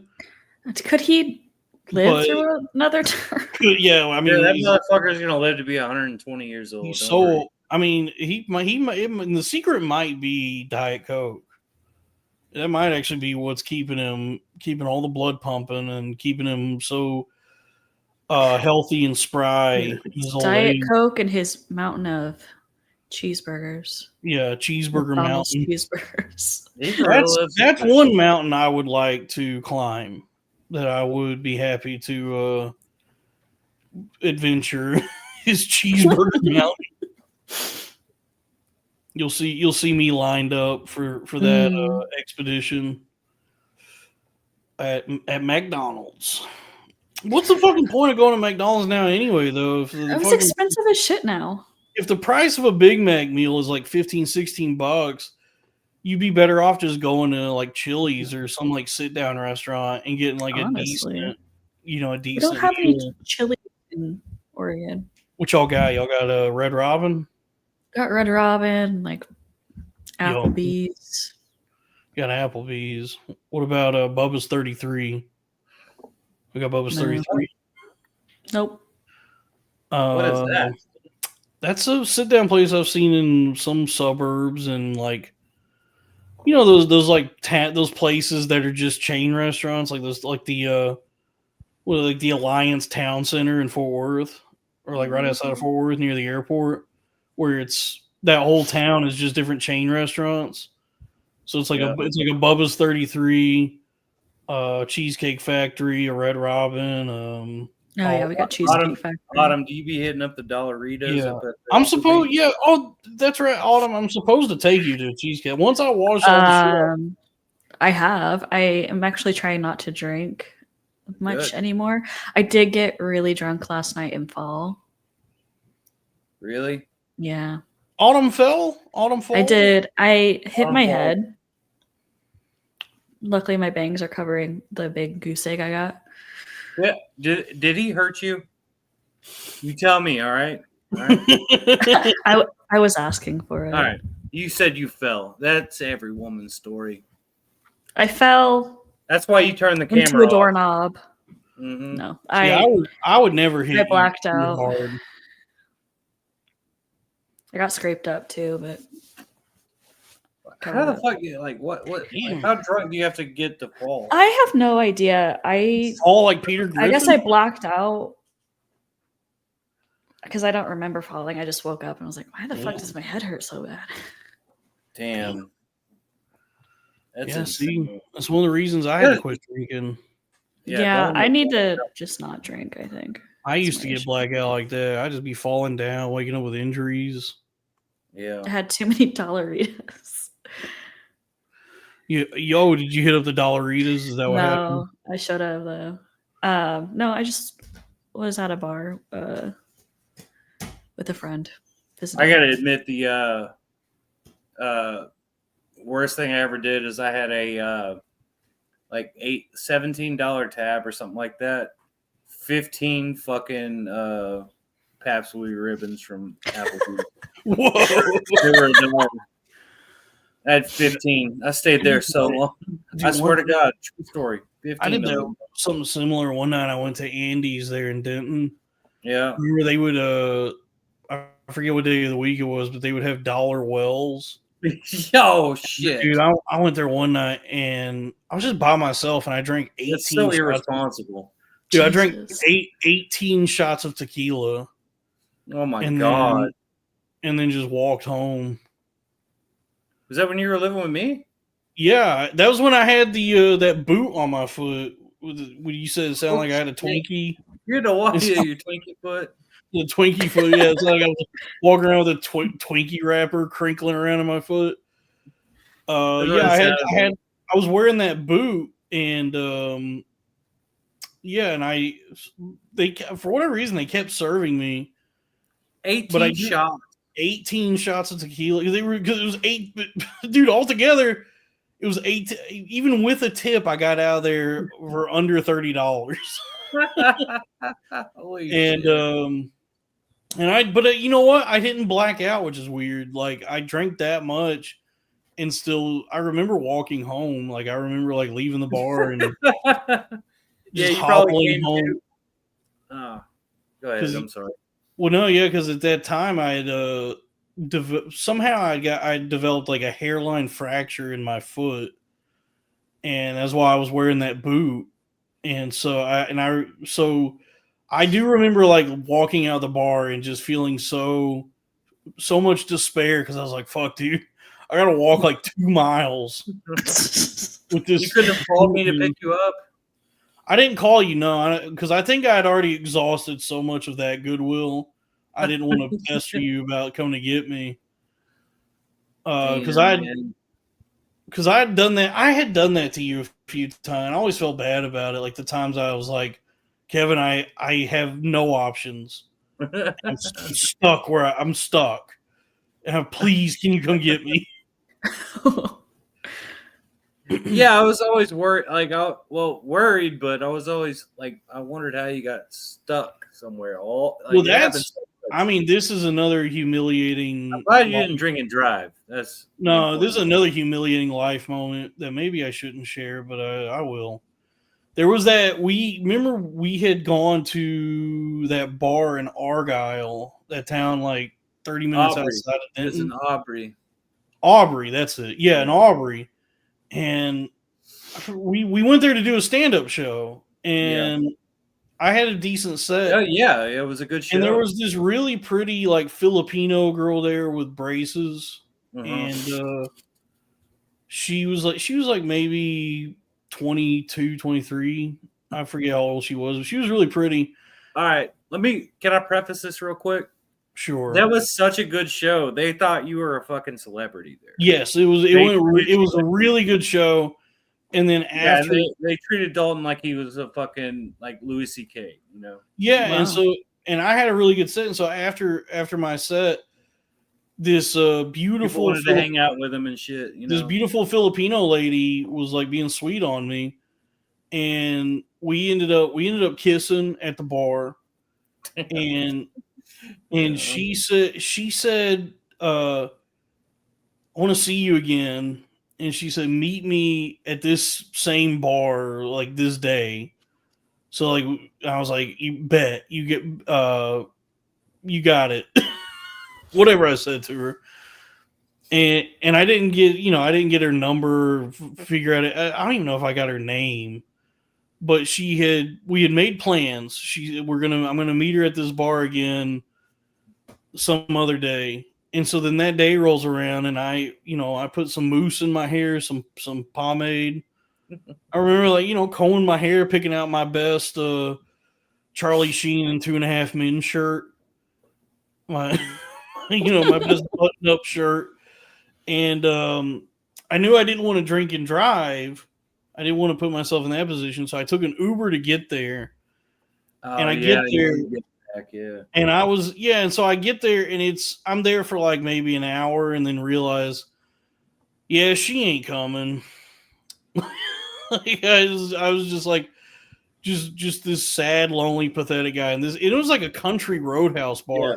So everyone there that night, the night before, it was all like older couples who were there to do karaoke. And so I'm just there by myself, and I'm like, there were people coming up to me and asking me like, are you like, who are you here with? Like, what's going on with you? What's your deal? Because I look so sad. And I was like, I don't know, this girl said she was going to meet me here, and she's not here. And they were like, well, you want to do karaoke? So I ended up doing karaoke.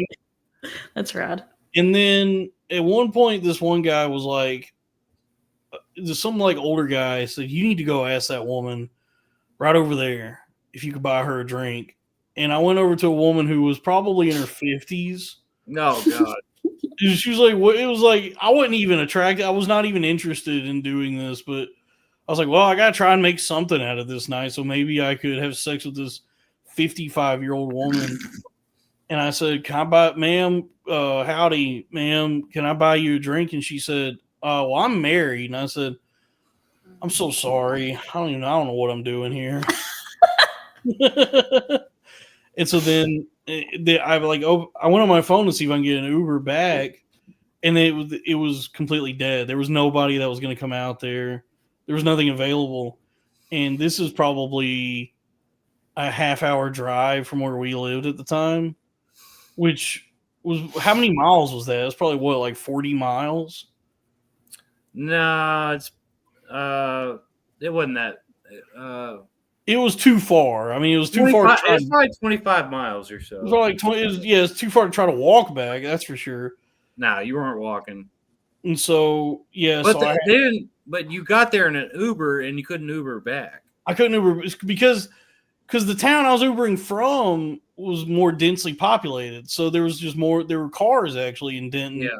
And as long as you're willing to pay, they'll take you wherever. But then once you're there, once I'm in this fucking Roadhouse bar in the middle of nowhere, there's nobody there available to take me back to Denton. So I had to call you. I called you and I was like, Kevin, I'm in. I literally have no way to get back, and Yeah, the but- bar is closing, and I'm scared. I'm so scared. I'm scared.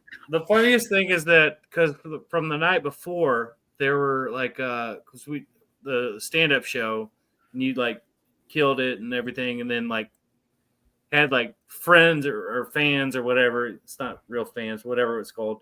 But so I came back to get you, and they were so worried about you, and we're like, wait, who's this picking him up?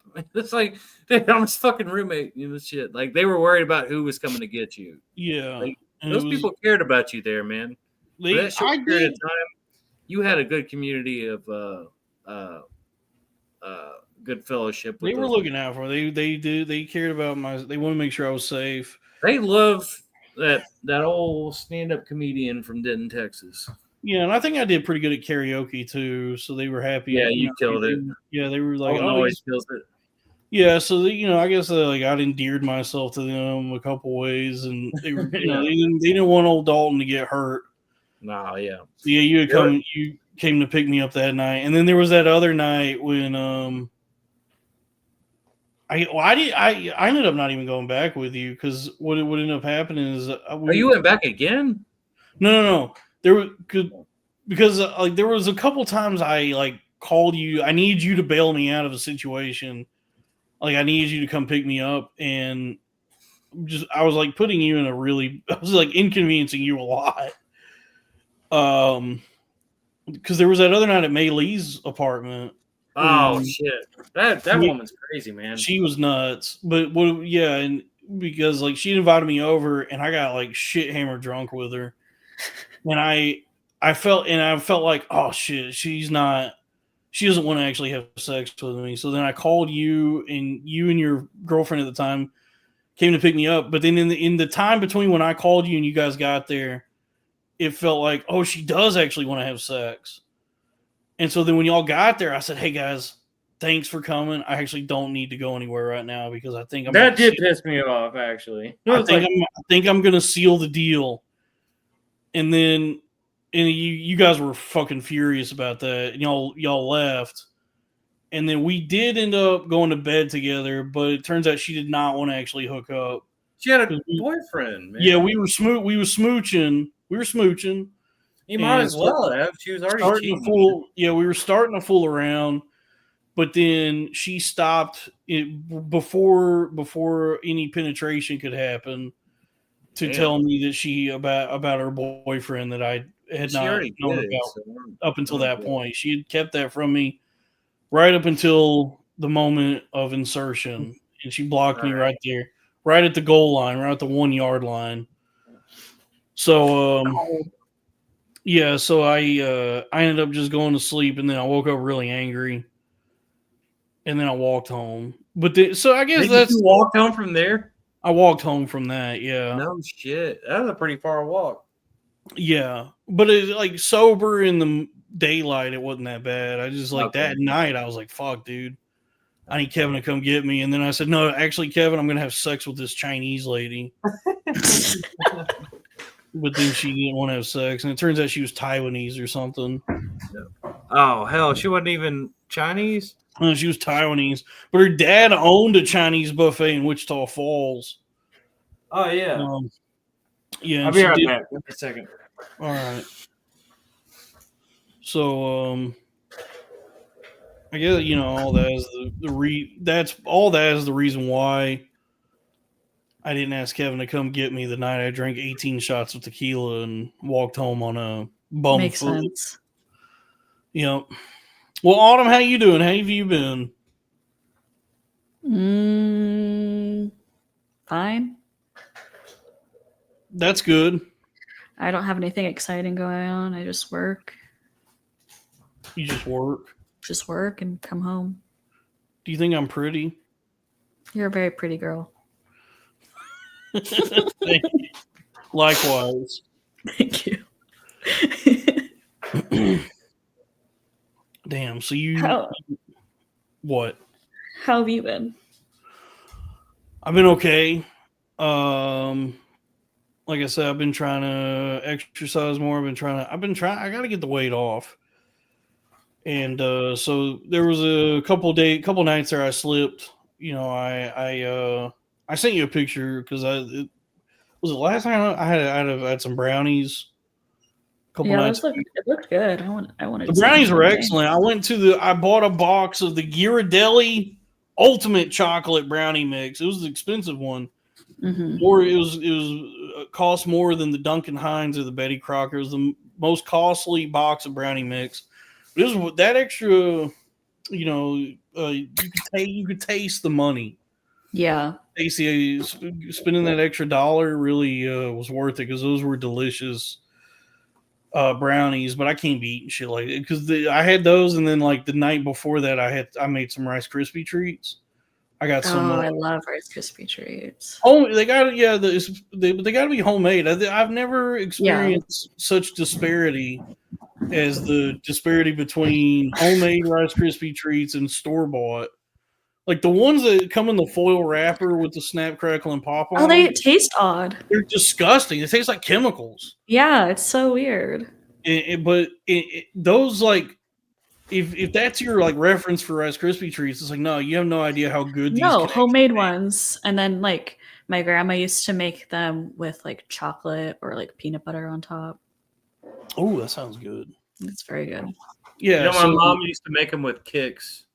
Okay. Sounds good. well, yeah, so I'd gotten a box of generic brand Rice Krispies and a big bag of campfire marshmallows, big old boys, and I cooked up some regular Rice Krispie treats, and those were delicious, and I ate a whole sheet of that.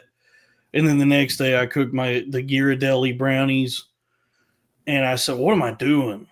You know, it's a lot. It's similar to drinking, where you're like, if you're trying to quit drinking. And let's say, like one night you drink a lot and you fall down and you have a bump on your head that you're trying to cover up with your bangs. I can't lift this eyebrow up. Oh, See? man. It paralyzed you? Yeah, It paralyzed your eye? Paralyzed that side of your face? well, I was like icing myself before the show because I was like scared that I looked deformed. I don't think you can really tell. Maybe you can. I don't know. But yeah, I mean, I guess what I'm saying though is like, I used to actually also just still do that with alcohol, but now I'll have these moments of like, where I lose myself in food, where like I'll just be eating a certain way that's destructive, and then I have to like snap myself out. I have to be like, what am I doing? So there was like a couple nights there where I was just hammering sweets, and so today I said I gotta get back on track because that's the thing is even if you slip up, you can't despair so much that you just give up. This is work. It's always a work in progress. Everything is cumulative. Yeah. So that's why today, I walked a mile, and I was pretty good about eating today. I had what did I eat today? I had a bowl of spaghetti, and then I really didn't have a lunch. I just had some prunes. So I had some prunes as like a snack. Well, that's probably why you had explosive diarrhea. That you know what? Now I think about it, that probably contributed to everything that caused me to get shit all over my nuts was that I had prunes, and then Have you not thought of this before? You ate fucking. I'm just now piecing it. I'm having I'm having my like Kaiser Soze at the end of the Usual Suspects moment where I'm seeing all the clues, connecting all the dots finally, Yeah. and is probably like the bowl of prunes that I ate. You ate a whole bowl? Well, I got like a big bag of prunes in the fridge, right? Sure. And then I just like opened it and poured them into a bowl. So I probably ate like 10 prunes. Oh my god. That's a lot. That's Yeah. so much. Yeah. You're supposed to eat like 2. And then, so I had a bowl of spaghetti, vodka sauce, spaghetti. That sounds good. It was really good. Vodka sauce with some ground, like meat sauce. I, skilleted some beef to go with it. Mm-hmm. Bowl of prunes. Went for a mile walk. And that was very refreshing. And then for dinner, I had baked beans, coleslaw, fingerling potatoes, and ribs. Those are some rich people potatoes. Yeah, dude, I'm never going back to French fries. Dude, you get them fingerling potatoes and throw them in the air fryer. It's the best. Not only is it the best way to make potatoes at home, it's like the best potatoes you can eat at home. It's better than French fries. Man, them shit's expensive. So good. Fingerlings? Dude, them fingerlings are so good. Them shit's expensive, bro. Yeah. So that's so that's what I've had to eat today. I would say I had my spaghetti breakfast, prunes, and then my dinner of ribs, baked beans, coleslaw, and potatoes. Yeah, that's a lot of food, man. Is it? For the whole day? Yeah. For the whole day? I just think the bowl of prunes is excessive. Yeah, that'll ruin it. I feel like it's not that much for the day. It's not too much food, in my opinion. Yeah. I have no idea, but I'm not convinced that a three meals a day is like what you're supposed to do. 3 meals, and one of the meals was just prunes. I mean, he probably shit out everything anyway. Yeah. $5 from Show Me the 1099s. How did you not poop your pants on the walk? I think I had the prunes after the walk.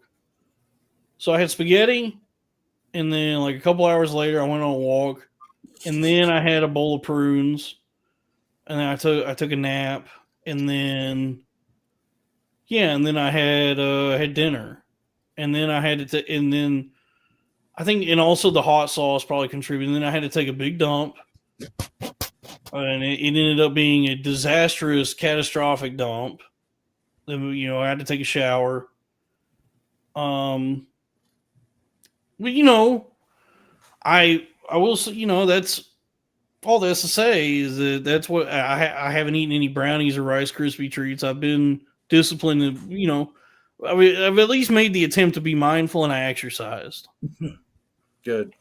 And so each day I hope to be a better man than the day I was before, than the previous day. That's good, man. Have you ever thought about doing like one meal a day? I don't know. Is that's tough, but like one 8,000 calorie meal? No, you don't have to do that. But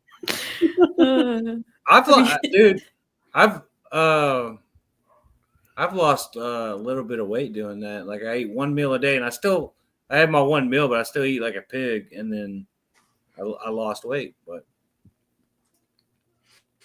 yeah, I don't know. I think there's something to it. I was going to show you the website.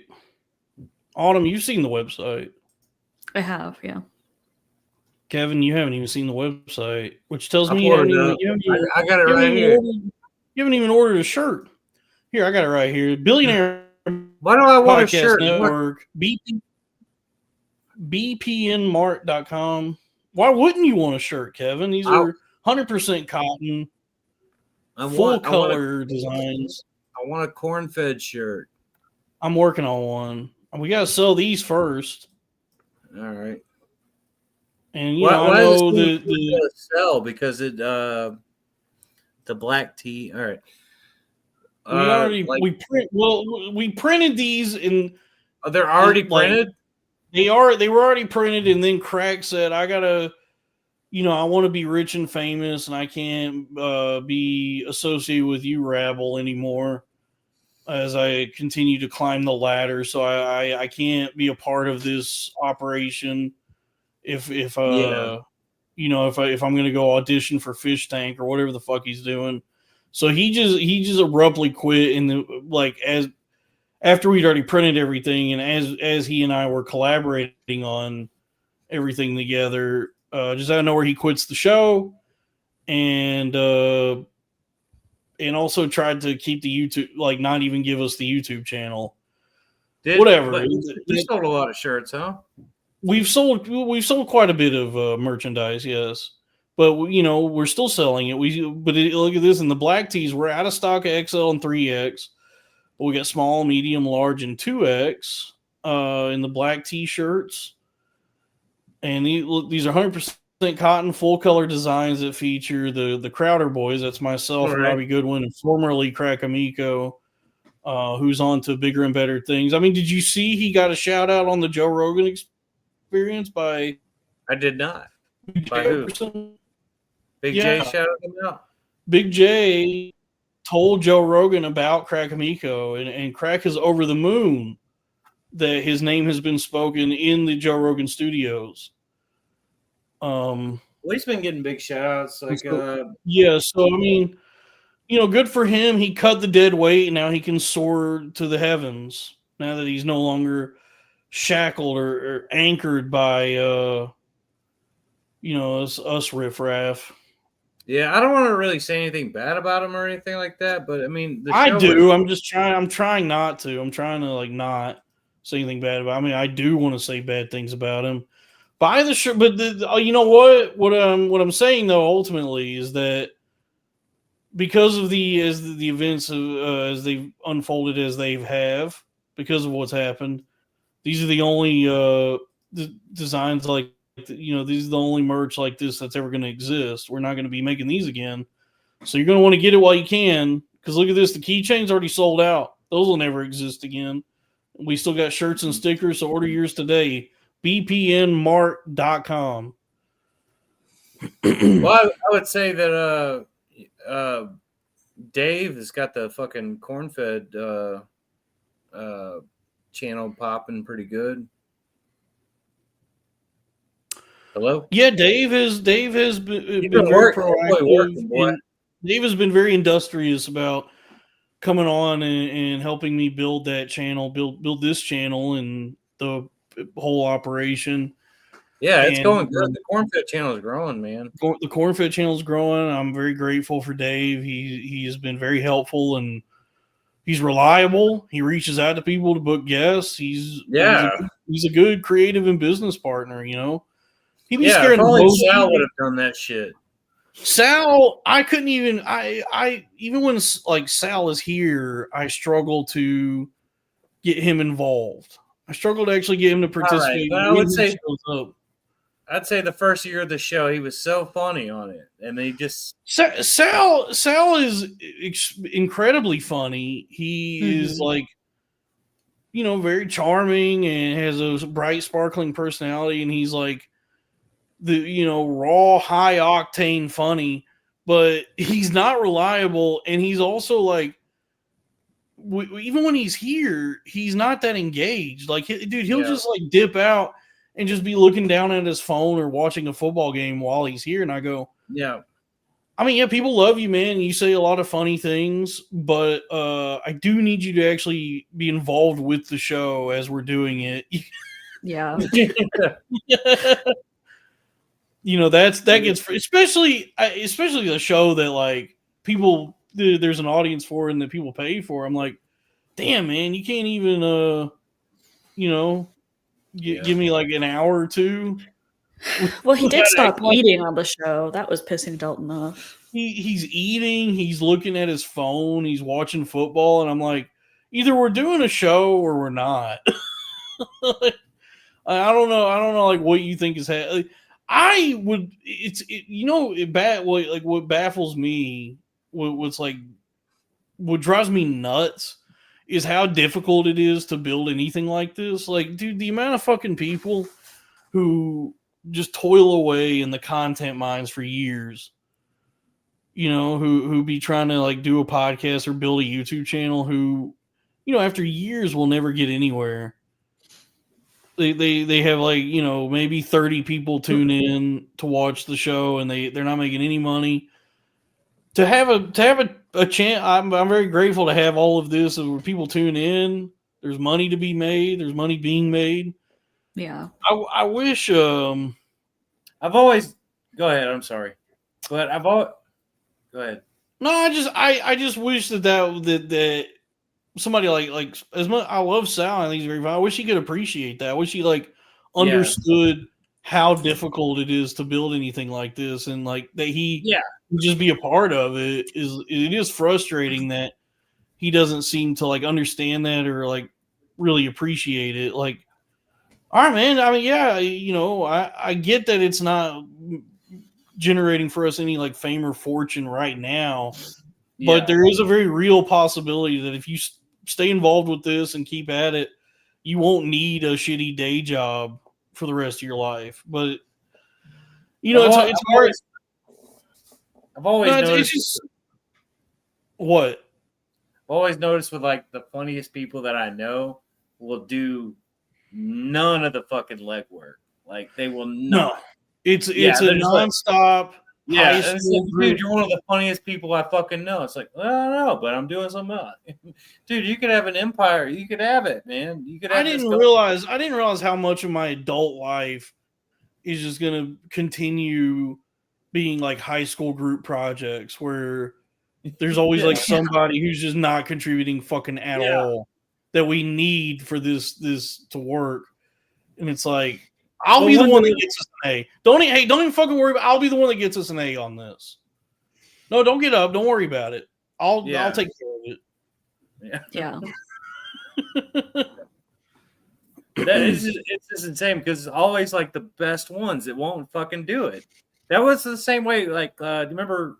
Of course you remember, but Clint Worth. He just never tried. I met a lot of people like that who are very, very funny, very talented, who for whatever reason refuse to put forth any like real effort or actually try or apply themselves. It doesn't even take that much. It's like, shit, man. It doesn't require too much. All I had to do was show up. You know? Yeah. I mean, I guess I understand it right now that he's going through like whatever, his life is falling apart. So like that's understandable. Oh yeah, we've been neglecting Diet Coke over here. So. Oh yeah, I'm sorry, Diet Coke horror. Sorry, you got too caught up in our own. Yeah. What's up, girl? I love you. Can I take you to Cheesecake Factory? Yeah. What are we getting? Chicken Diane. Did she get a cheesecake? Yeah, a sliced cheesecake, of course. I mean, fire a whiskey. A whole cheesecake. Yeah, can I have a whole cheesecake? I would do that for sure. If you asked for it, I would do it. I would love to go to Cheesecake Factory with you. Yeah. Maybe one of these days, like once I get cleaned up and I got my life, my life is in order. If you're still available, if it's still possible, I'll take you to Cheesecake Factory. Thank you. He's gonna fly up there to Oregon for you. So I'll either fly up there or I'll fly you to. We could go to the one in Southlake, Texas. That's a really nice one. I could show you my neck of the woods where I grew up. I didn't grow up in Southlake, but Southlake's like a ritzier. What'd you call it? A suburb? It's like a suburb of Dallas Fort Worth, where like a lot of rich people live, and they got a beautiful cheesecake factory. All right. Well, if that's still on the table, and I'm I think she's into it, man. When I'm on the up and up, when I got my life, yeah. I mean, I gotta clean up my act. I gotta stop falling down drunk. Yeah, we both got to work on ourselves. It sounds like we both have work to do. But I'll say, in the future, when I'm ready, if you're also ready, we're getting a Chicken Diane together at the Cheesecake Factory. Can't wait. Beautiful. Sounds like a beautiful night. Yeah. Because I mean, there is something to it. If I could tell such a vulgar, disgusting, sordid tale about myself as doo-doo balls, and you're still cool, maybe that is. Still down to potentially fuck this guy. Well, Kevin, you don't have to be that vile. You don't have to be that explicit. Maybe I'm saving it for marriage. give me maybe at least still open to giving me smooches. Oh my god! We'll start. I like to start with smooches and see where it goes from there. Fair. Give him a couple of smooches. Dude, I love smooching. I like smooching. I love getting smooched. Yeah. It's fun. It feels nice, dude. It feels nice when To me, it's just the funniest. It just sounds so made up too. Is when those twins. You remember those twins? when we smooched a couple twins. Yeah. Yeah, that was nice. That was a fun night. But it does feel really nice. Well, they're fucking boyfriends too. They're just weird. That's crazy. They were not attractive. They were not pretty girls at all. What? It wasn't the worst of the. No, it wasn't the worst that town had to offer, but But yeah, smooching's now. It feels really nice to hold a woman in your arms and give her smooches. It is a good feeling. That could be you, Autumn. That could be you. Could be the woman. The only woman I ever. Why do you hate him? He's in love with you. What did I do? I'm hopelessly in love. I'm so sorry. Accidentally in love. I can't help it. I'm a woman. We're just mean and nasty. Vile creatures. Y'all are innately evil. I mean, Kevin, this is the incel talk. I got the devil inside of me, And so I'm married, bro. I'm surprised this is working as good as it is. That considering I'm on the 5G on my phone, because you're kind of like cutting in and out a little bit. Oh, has it been choppy? Damn. But it's for the most part, you're fine. I was just gonna say, technology's really come a long way. By the way, somebody earlier in the chat said something about like I'm bad at picking out cryptos. The entire market is bleeding out right now. So it's not just me. I mean, everybody's feeling the hurt. Damn, dude. Yeah. One of your podcast fans fucking lost all their money because of you. Probably. Well, they're too busy buying doo-doo coin. Doo-doo. I bought a few doo-doo coins actually. I bought a few meme coins I think were called like doo-doo coin and feces coin and shit like that. I learned the hard way that there's only one fart coin. Like that's the only one that ever made it, and that's not going to happen again. So now I just have fart coin now. I will never understand how this fucking crypto works, man. Well, as far as meme coins, Murad, who's a big what they call key opinion I think it's key opinion leader, a Cole. Murad calls them PBA, pure belief assets.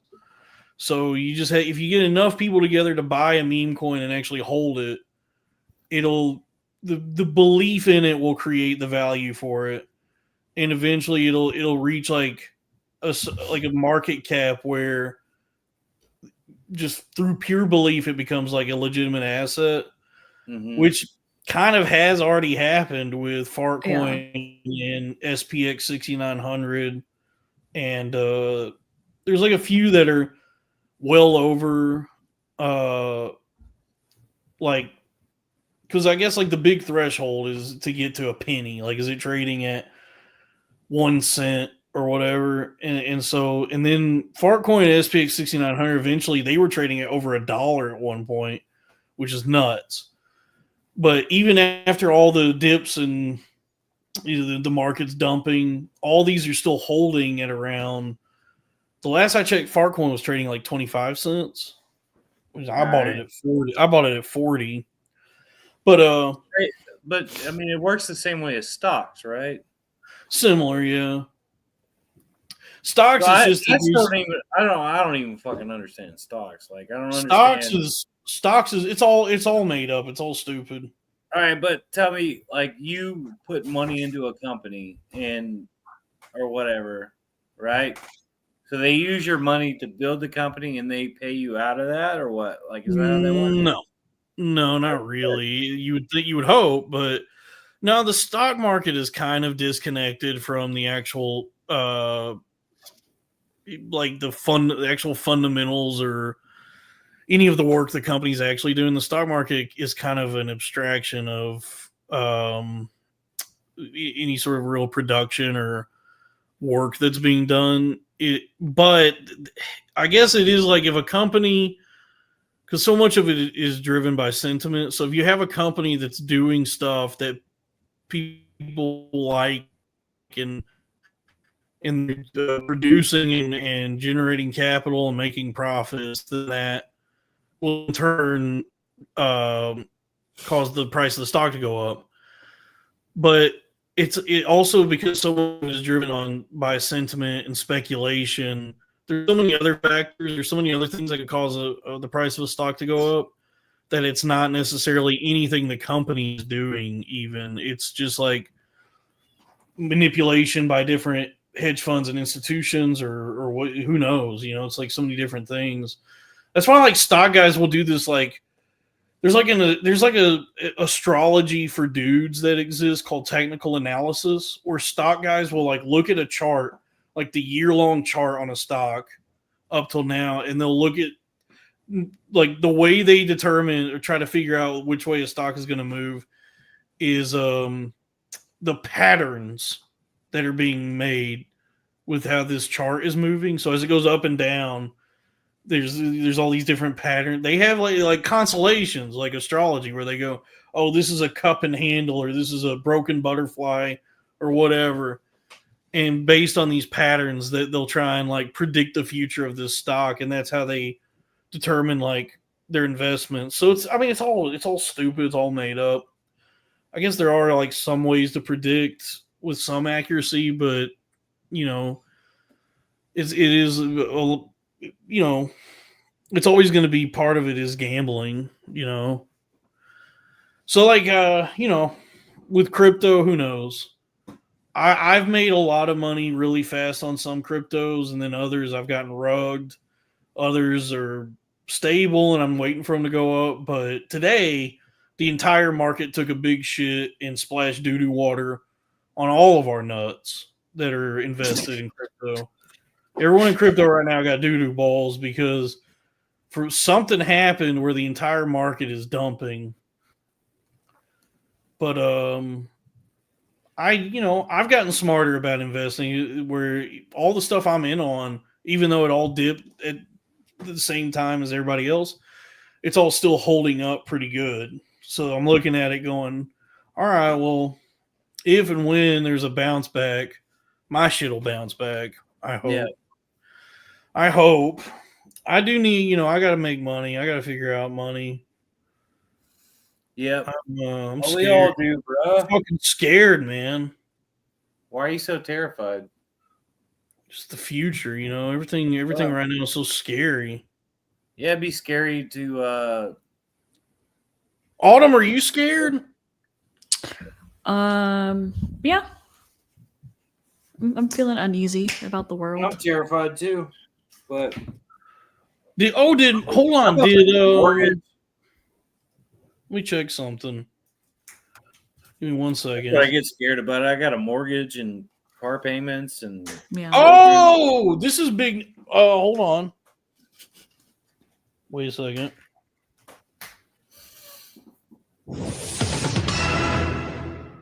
Did you guys hear that?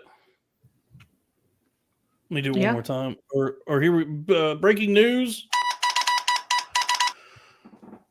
Zoltar Mamdani has won the New York City mayoral election. The new mayor of New York is Zoltar. You heard it here first. Mamdani. Is that good or bad? New York now descends into a jihadist communist hellscape with bread lines and beheadings. I'm told is what's going to happen. So yeah, Zoran Mamdani won the NYC mayoral election. He is now the mayor of New York City. Who gives a shit that's outside of New York? It's been like global news for fucking months now. I guess because it's such a big city and it's like the city that it's where the markets are. Whoever the mayor is a big deal, but and honestly, I don't know how this affects the world writ large.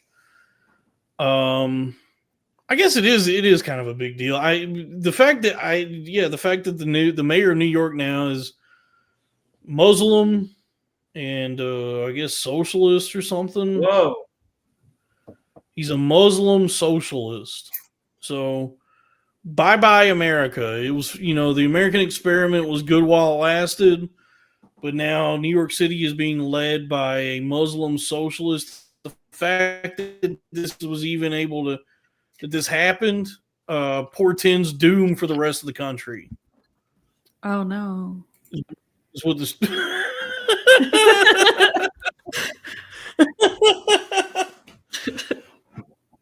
This is but a mere glimpse of the horrors to come for America. That the guy who's the mayor of New York now says he wants to make the rent cheaper. How scary! How dare he? Who knows how bad it's going to get for the rest of the country that was allowed to happen. Yeah. Why is it? Why does it seem like anytime you get a politician come along who like the sort of synopsis or the crux of what they have to say is like, I think life should be a little bit easier and better for all of us. Why that gets like so many people's like britches in a knot?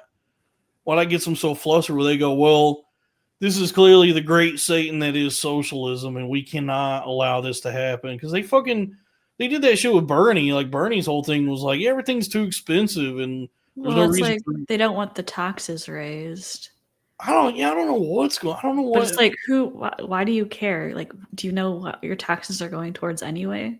Nobody knows. That's the other thing that gets me is people be talking about like my tax dollars go, or like some paying for some lady's groceries or whatever. And I'm like, have you ever like actually crunched the numbers to figure out how much your tax dollars are going towards those programs? Because it's probably not that much money anyway. There's probably like more of your money is being taken from you to go toward like probably like defense contractors and all this other bullshit.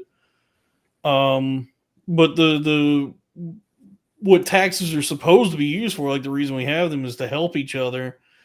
And it feels like they really never go toward actually doing anything to help any of us.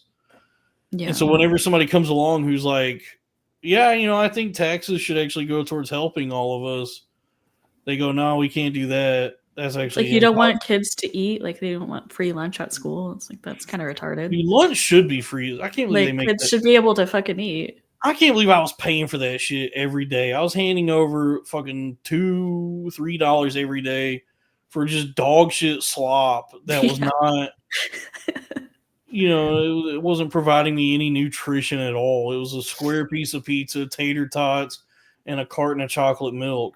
Well, then when I was in school, fucking Michelle Obama made it all healthy so we couldn't buy no soda pops in the cafeteria anymore. I heard y'all had to start eating like wheat Crispitos.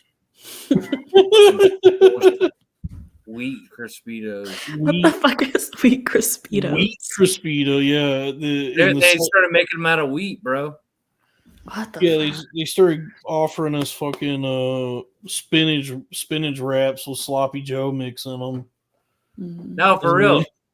They changed all the even like burritos and shit. That everything was wheat. Crazy. Yeah. Because Obama was president when we were in school, so that I guess y'all aren't that much older when than me. motherfucker, you. Obama became president what, 2008? Yeah, but I graduated in 09. So all that but that what's her name? Michelle Obama shit, that came later though. Oh. Probably by the time you graduated, you were done with that. I graduated in 2011. So, but all right, so you didn't have to deal with that. Michelle Obama like had this like health fucking code or something for like they weren't allowed to sell sodas, they're not allowed to like no like sugary shit or anything like that. I'm telling you, have you not seen this, Dalton? You not heard about this? I've seen this and I've heard about this. But I don't think you went through it because it was a little bit later.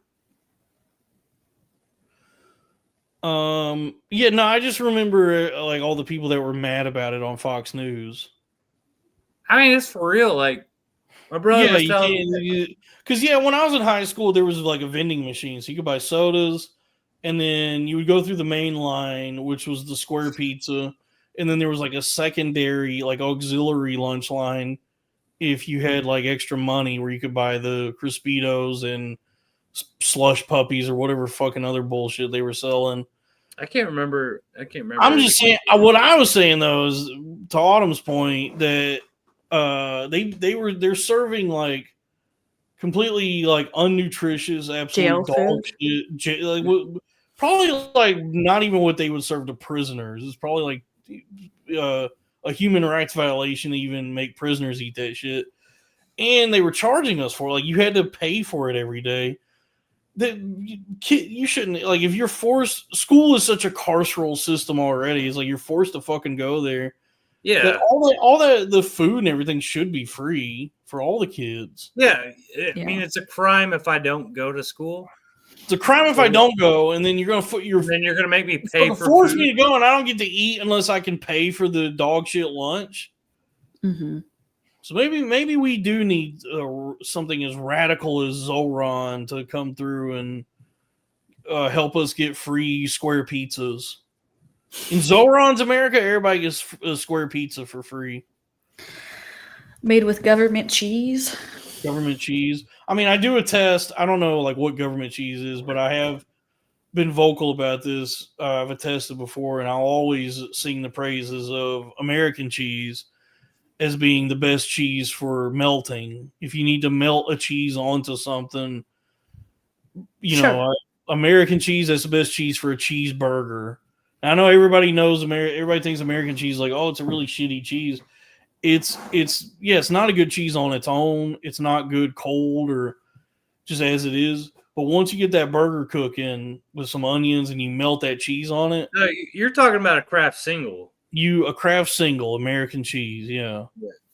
What you would think of as like shitty cheese. That's actually you give your dog. Do what? It's kind of shit you fold a pill up and give your dog. Yes, it's the cheese you fold your dog's pills into. But once when you melt it onto a burger, it evolves. It's like a Pokemon. Yeah, I mean, it's good on like a grilled cheese. Yes. Or a burger. I mean, it's not a bad cheese, honestly. It's a good melting cheese because other cheeses don't melt as good. Right. So I do attest that the shitty American cheese, which I believe the government cheese is similar, is good for melting. But I think my hope for the future of this country is that that our lives become a little bit easier in as much as we at least get free square pizzas, like from high school. Yeah. Universal basic pizza. Where I live, every kid gets free food, so that's good. Yeah. It's free where I live, but it's not everywhere in Texas. So yeah. Somebody got mad at me on Twitter because somebody responded to something I said on Twitter. Because I said something about like cost of living, and somebody said nobody is coming to save you, and I was somebody might. Why not? You never know. Why? Who are you to judge? Yeah, somebody might come. How do you fucking know, huh? What if we get a good president one day who saves me? Then what? But that guy's gonna look real fucking stupid for saying that to me. Yeah, fucking idiot. Yeah. President Mohammed or whoever the next. Now that the mayor is Muslim socialist, we get a What's Muslim. next? A fucking woman? Oh no, God Oh willing, God, no. no. We'll never do that. That's where we draw the line. Yeah, I never had an issue. I don't have any issues with a lady being president, but I do. I guess I wasn't too fond of Hillary, but in hindsight, I guess that probably would have prevented a lot of the stress and bad anxieties we're experiencing now with Trump. Like, I do sometimes I do wonder like how bad could it possibly have been with Hillary or even now like with Kamala compared to like just the constant deluge of horrors that we're met with this current administration. I think to me what happened is that, and Kevin, keep in mind, I don't know, wherever your head is, I am a leftist communist. All right, so I'm that's coming fine. at it with that perspective.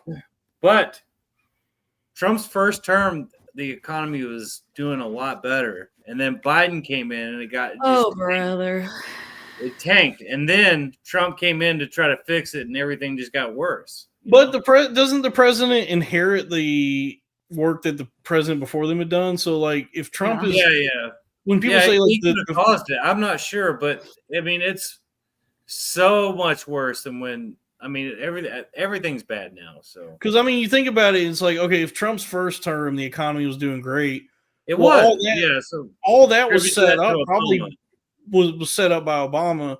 Yes. And so then when Biden gets elected, it's like, oh, the economy sucks. It's like, well, who's been running the country for the last 4 years? And so, I think COVID was the new 9/11, though. I think COVID new 9/11. I don't even remember 9/11. Oh, I remember it fondly. What went down with Building 7? Yeah, man. It's I do. Yeah. The 9. Can we watch some videos of people jumping out of the buildings? No, I want to watch.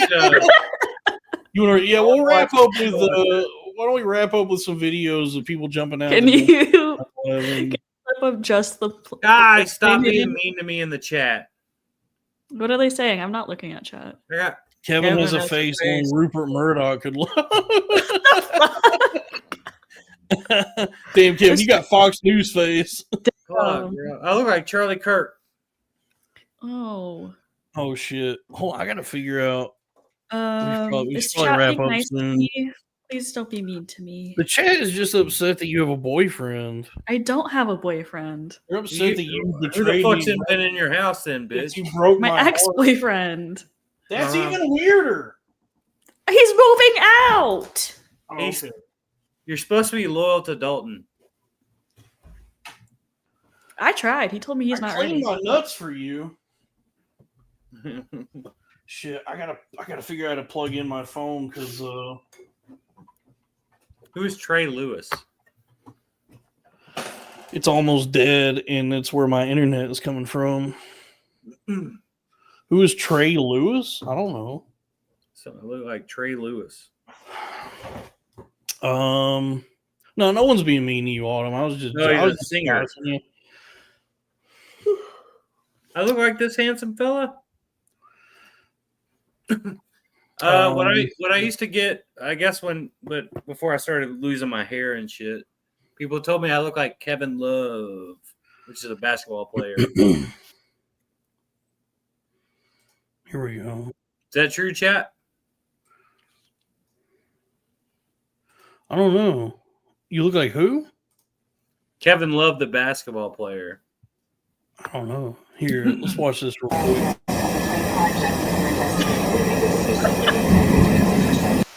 Okay, so there you go. That's what you asked for. Sorry. Let's get some super chats going.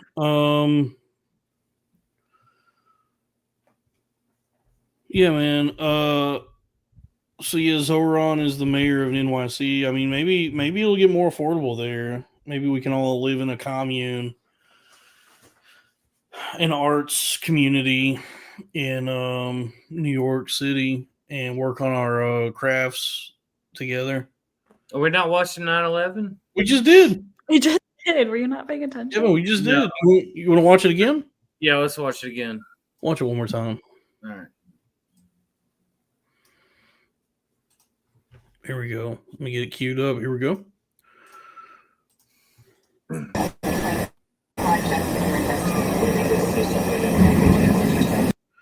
So Look, it's what was that? tragic. People That's jumping out of the somebody building. jumping out of the building to Do it again because I gotta. I guess gotta to watch hasten their death because that was a in that Dude, it had to be in so that hot. moment they made the decision that to jump would be better than to burn You're to gonna death. burn Yes. or suffocate. So it's or suffocate from the smoke, or they it's really horrifying actually. When people what's actually happening there. Yeah. I But bet that was a thrill though. Like at least the last minute of their life, they got You think those last few seconds they were like wee skydiving. Yeah, motherfucker! Woo! I'm free. Falling. That's in bad taste, but I want to show Diet Coke or the song, man. The Building 7 song? Building 7, baby. Okay. We don't have to do that right now. Okay, it's all right. Unless somebody pays for it. But Yeah, let's get some super chats going, guys. Super chats. Hey, subscribe to Patreon, patreon.com/cornfed with Dalton Pruitt. Are those numbers through the roof? Yes, the numbers are through the roof. People have been very responsive to the Patreon. I've been getting more Patreon subscribers. Yeah, and people have been upgrading their memberships. Well, I'll be live on the I don't have the Patreon, but I feel like I should get a free membership, but I don't even know how you I'll send you the link. I'll send you the RSS thing so you can tune in. Because I do be listening to y'all. So. Yeah. But I'll be live on the Patreon tomorrow, Wednesday, November 5th with Pandatron. We're gonna be live 9 p.m. Eastern on the Patreon. Has Pandatron been regular on there? So we did 6 of them together, and then nothing for a while, and then recently I said because I was doing a bunch of solo things for a while, and then recently I said I gotta get Pandatron back in this shit, and so the last I always enjoyed listening to y'all too. So so the last 2 weeks, the last 2 episodes on the Patreon have been me and Pandatron. Yeah, and I think I'll just keep that going. Tomorrow, November 5th, 9 p.m. Eastern, me and Pandatron are going to be live on the Patreon, and that's patreon.com/cornfed with Dalton Pruitt. As little as $5 a month gets you access to all the premium episodes and bonus content. If you subscribe to the $25 tier, that's the Fraternal Order of Cornfed, you get the Fraternal Order of Cornfed decal after 3 months. So it is effectively $75 sticker. That's Patreon. Oh, I didn't know that was still active. And you could be on the show. And you can be on the show.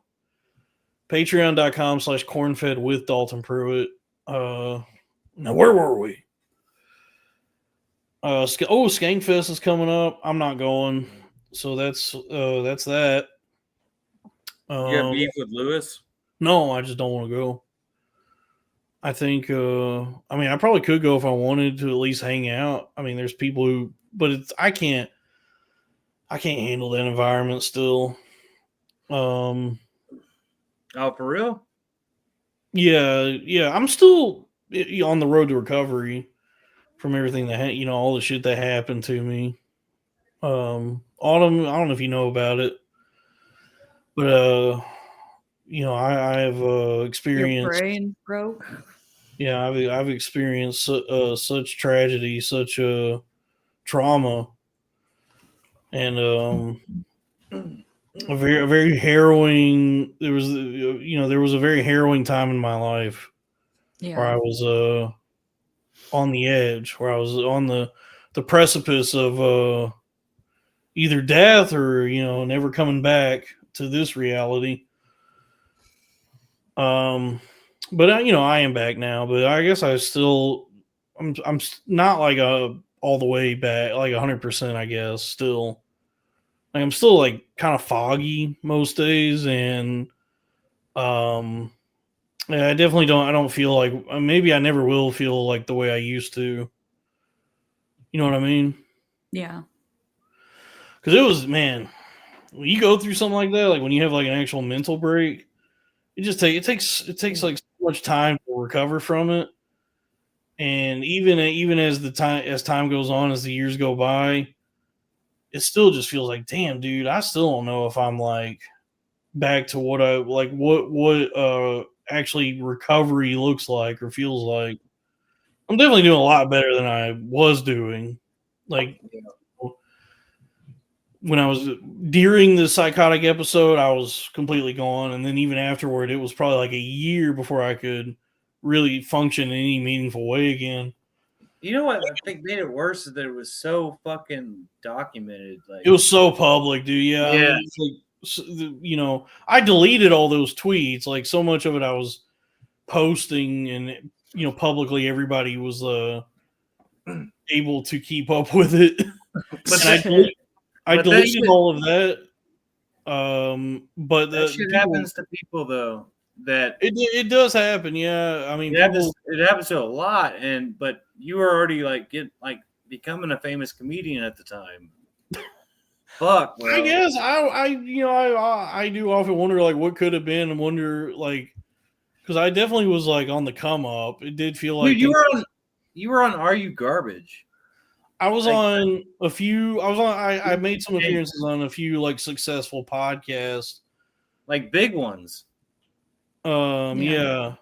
So Skank, Are You Garbage and shit, yeah. So sometimes I do wonder like if that hadn't happened, like what could have happened. But You were on, you no were on sense the way. dwelling on it.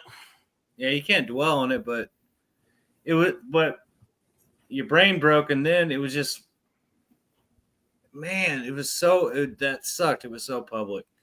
It could have happened, and that's what probably made it worse is that everybody knew about it. Oh yeah, it creates this like very destructive feedback loop where I'm nuts, I'm very sick, and documenting it publicly, and then I'm then reacting to people's reactions to it, and it's making me even crazier. And then there, even as it was happening or right after, I wasn't exploited by anybody, but anybody that at that time asked me to do their show or whatever, I was like still trying to be public, like a public figure, as I'm completely depleted and still not right in the head. And so there's like podcast recordings of me like kind of deliriously trying to talk about what happened. Yeah, dude, it was a really traumatic, tragic experience that keeps me awake at night. Sometimes, well, a lot of time, I don't sleep. Do you remember what kind of clicked for you though? Like what caused it? Yeah, what made that? Do you remember what because you started being crazy out of Shout nowhere? out Stevie Cat. Stevie Cat. Well, I do think there was a number of months that it was like progressing where I don't know like when it started, but it definitely was. Was there something that happened where you go, bingo, I know everything, everybody else is fucking out of here, Yeah, so I think the inflection point probably was Skankfest South, like going there and spending 3 days in such a like stimulating environment that was so intense. You were already going crazy during. I was already kind of losing it, and then going there and just doing a shitload of drugs in such a like such an intense kind of chaotic environment. Yeah, I think that was like where I finally went over the edge, because it was like after that, trying to go settle back into just regular life after those 3 days. That was when I started like really going nuts, when I was like peeking out the blinds and concocting all these different conspiracies, and becoming really paranoid and detached from reality. And that, people were calling me like, hey man, you think you might want to go to the hospital? And I was just like, hey, fuck you. You don't know shit about shit, Jack. I'm unraveling the truth. Yeah. And, all right, but then you stopped getting booked for shit. Did that never came like that never like clicked with you or anything? No, that didn't click with me until I was on the other side of it. Like when I had like come back to reality, and I was just like completely depleted and in despair, I realized like, oh, I see why nobody's really been asking me to do anything lately. and then I just was like, I couldn't function. Then it was like really, I was still in like a kind of a life threatening situation that I'm okay now, but it was touch and go there. It was like people, friends and family, people close to me were very concerned that I was not gonna survive that experience. Yeah. But nowadays, oh, thank you, Insidus, gifted 1 membership. Nowadays, it's like the worst happens now is I just splash toilet water on my balls.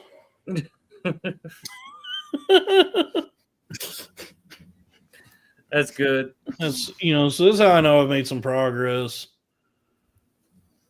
Man, that just sucked. Yeah, Dude, it sucks to get to like taste a little bit of success, to have that experience of like, oh, I think all my dreams are going to come true. Everything I've ever wanted. They were about to, man.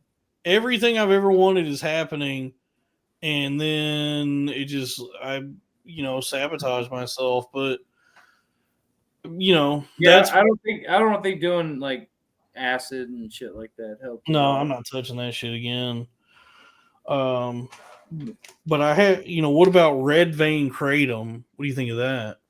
Anyway, that shit'll make you lose your mind too, bro. What was I saying? I don't know. I don't see kratom being helpful, but I don't know. I'm also stupid. Yeah, I mean, who knows? It's like I said, the road to recovery is long and still filled with many potholes. Yeah. What was I saying? Yeah, so there's no, I can't dwell on it though. I can't like think about too much about like what could have been or what would have, coulda, shoulda, woulda, or whatever. I just have to be in the here and now and move forward and keep building something new. I'm on a new path. It's this. Dude. I got, autumn's here. Corn-fed's gonna go through the roof. Corn-fed, the Crowder Boys, which we will have to change the name of that show. You got to figure something out with that. We got to figure something out with that. But Corn-fed, Crowder Boys, the whole Billionaire Podcast Network, I'm building along with my friends, with you, with Autumn, Robbie, smattering of other folk, Lily, all of us. We're building a grand empire, a shining golden city on the hill. Yeah.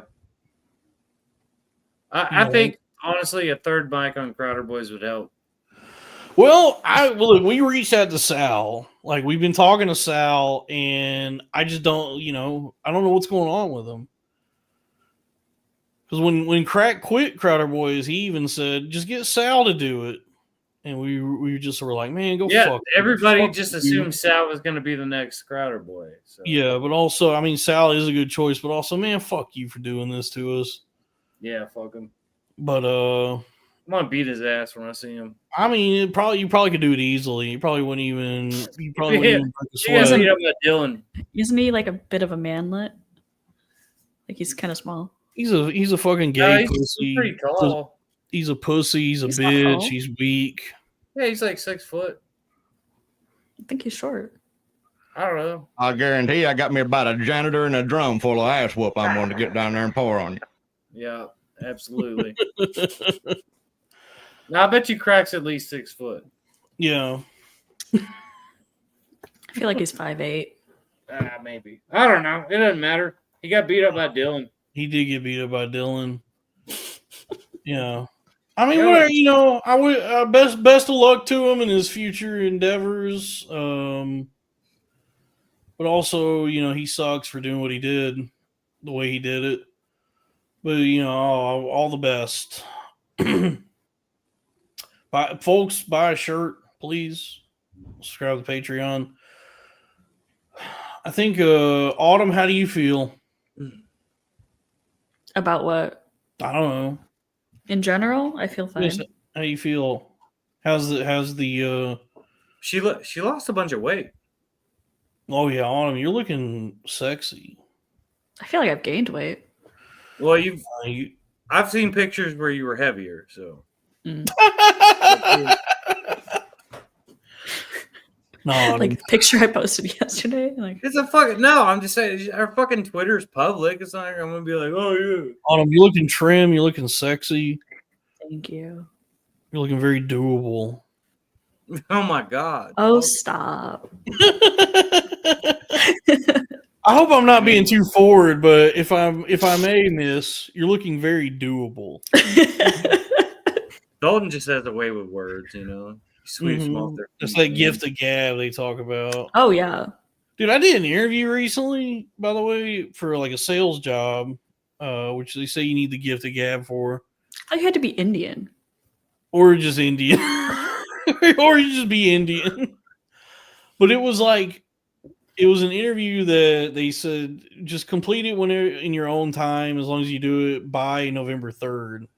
And I was like, what does that mean? And so when I did the interview, it was just that it was like a prompt, like different prompts where it would ask a question and then it would say, all right, you have 2 minutes of prep time.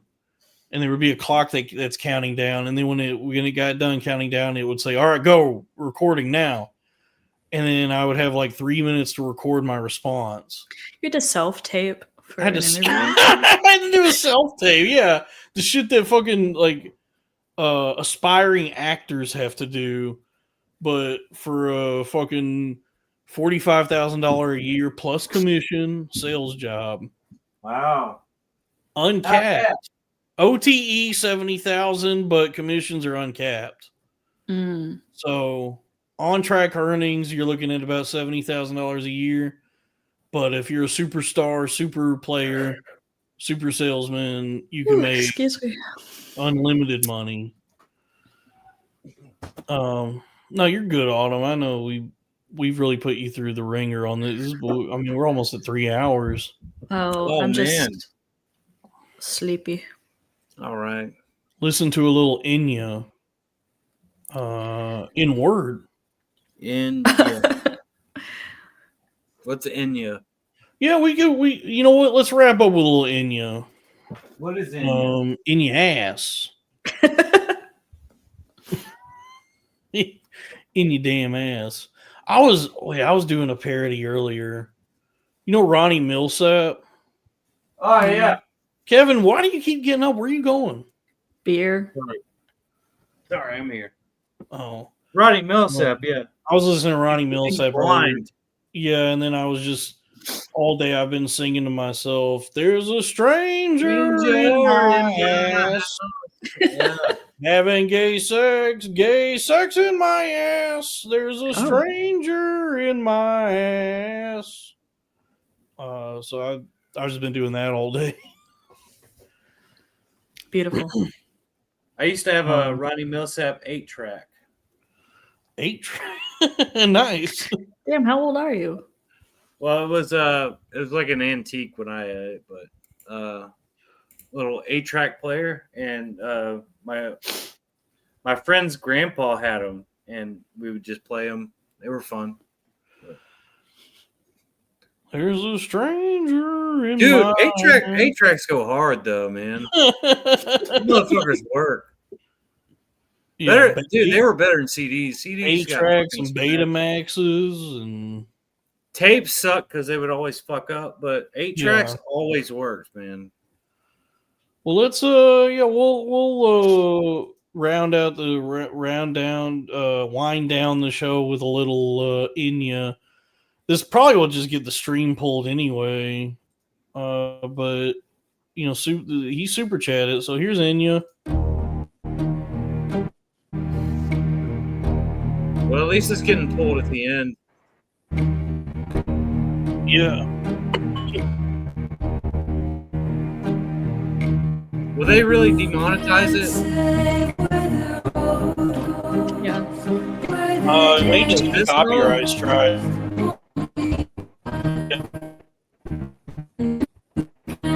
Oh shit!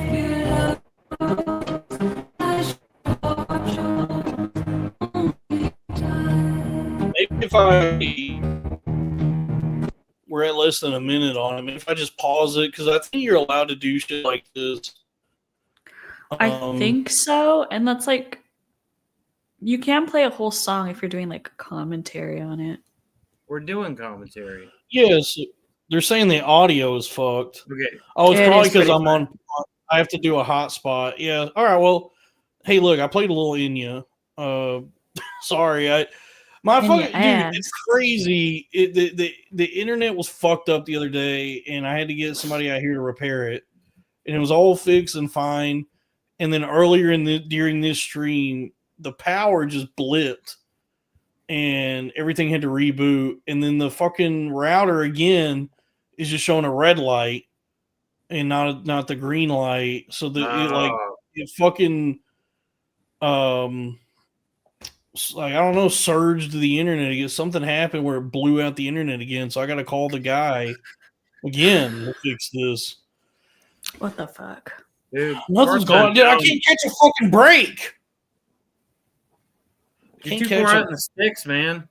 No, I'm not. Don't tell. I'm not anyway. I'm in parts unknown. You're in parts unknown. Yes. In parts unknown. All right. Parts unknown is sticks. That's in the sticks, right? I got too much time on my hands and it's taking away too much time on my hands. It's taking too much time. Yeah, sticks. Yeah. I love sticks. With an X, though. Oh. Yes. Oh. It's T-Y-X. I think I might like sticks better than Adam Sandler likes sticks. Love sticks. Whoa. Do you know who he also loves? He loves Dave Matthews. Do you know that? Dave Matthews? He wakes up in the morning. All right, so that song came on at work, and I was like, yeah, I like Dave Matthews. And then somebody told me that I guess Dave Matthews is in a bunch of Adam Sandler movies. I don't know. Did you know that? No. Look it up. Well, just like as an extra, or like he has a big role? Like small roles, but I guess apparently Adam Sandler just loves Dave Matthews. That checks out. Well, that's a fun fact. Yeah, I'm full. I got plenty more in the tank. Right. Oh. Dalton, have we exhausted you? No. I think we did a good show. I think we got a lot done. Let's get some super chats going. I mean, there's been a lot of super chats. I mean, I'll take more super chats. I mean, there's been a lot of super chats. DCW right here will get you some super chats. I think we have been doing and have done a really good show tonight, and I'm grateful. I thank you, Kevin. I thank you, Autumn. Of course. I'm sorry it got weird there for a moment earlier, but that's all me. I'm happy to be a part. That's all me for being an incel. A woman-hating incel. I'm so sorry. I will grow a penis for you. I mean, I've often said that that's the one thing you're missing. That's a beautiful girl cock. If you had a beautiful girl cock, a rock hard penis. But I'll settle for. if Autumn had one, I don't think she would bottom, dude. No, You I don't wouldn't. think I so? wouldn't want. I wouldn't expect her to. She would not bottom. I would not expect her to. Would you? Would Do you you think be I would have a big dick or a little one? little one? Hopefully, a big one. But who's to say? I mean, that shit you were talking about earlier, you probably need a bigger one. That thing was probably wide open when you were. I don't know. I think it's different going out than going in, though. Like when you take a shit, you get like your body's designed to take all sizes of shits to be able to shit them out. But then when you're trying to put stuff in your ass, I think it feels like it's more than it is, because you're not supposed, you're like going against God's wishes. Yeah. So like even just like a pinky finger can feel sizable, and so just imagine like what Autumn's penis would feel like, you know? Yeah. I don't know. But I'm a gentleman, so I would not expect Autumn to bottom. Yeah. I would be Autumn's bottom. Yeah. It's like. I would lay down on my belly. Lay down on my belly. Come get me, girl. Yeah. I'm yours. You're just gonna take it? Yeah. He loves you. He loves you. I love you. I love you I love so you. much. I love you so much. I would let you sodomize me. Oh, that's so romantic. And I would never ask to even. I guess I would hope that you would let me sodomize you, also, but I wouldn't. Ask you for it, or you wouldn't have to sodomize her. I wouldn't demand it. Like, I don't have a penis. Yeah, right. This is if you had a penis. She has both. If you had a penis, I would be. I would just let I'd be the bottom, and I would never really expect you to bottom for me. I would hope that you would allow it one day, that maybe I'd get to try it, but I wouldn't ask you or demand that of you or anything. I would just be like, maybe one day she'll offer that I get to be the one that sodomizes her. But this is, we're just exploring like a flight of fancy. Oh, wow. You don't have a penis. So as it is, I would have to very respectfully and gentlemanly have sex with your vagina. Right. If ever presented with if the opportunity ever presented itself, I would have it would be in the way a gentleman does. I'd have my pinky finger out, and I would do it the way that my mom taught me. Yeah. The way I was raised to have sex with a woman. Yeah. You know what I mean? No. Nobody really talked to me about it ever, really. We had sex ed in 8th grade, but I never got like any sort of talk, or there wasn't like a lot of communication about how to even talk to girls, let alone Girls is scary. Girls is scary, yeah. So I'm just crazy with. Go ahead.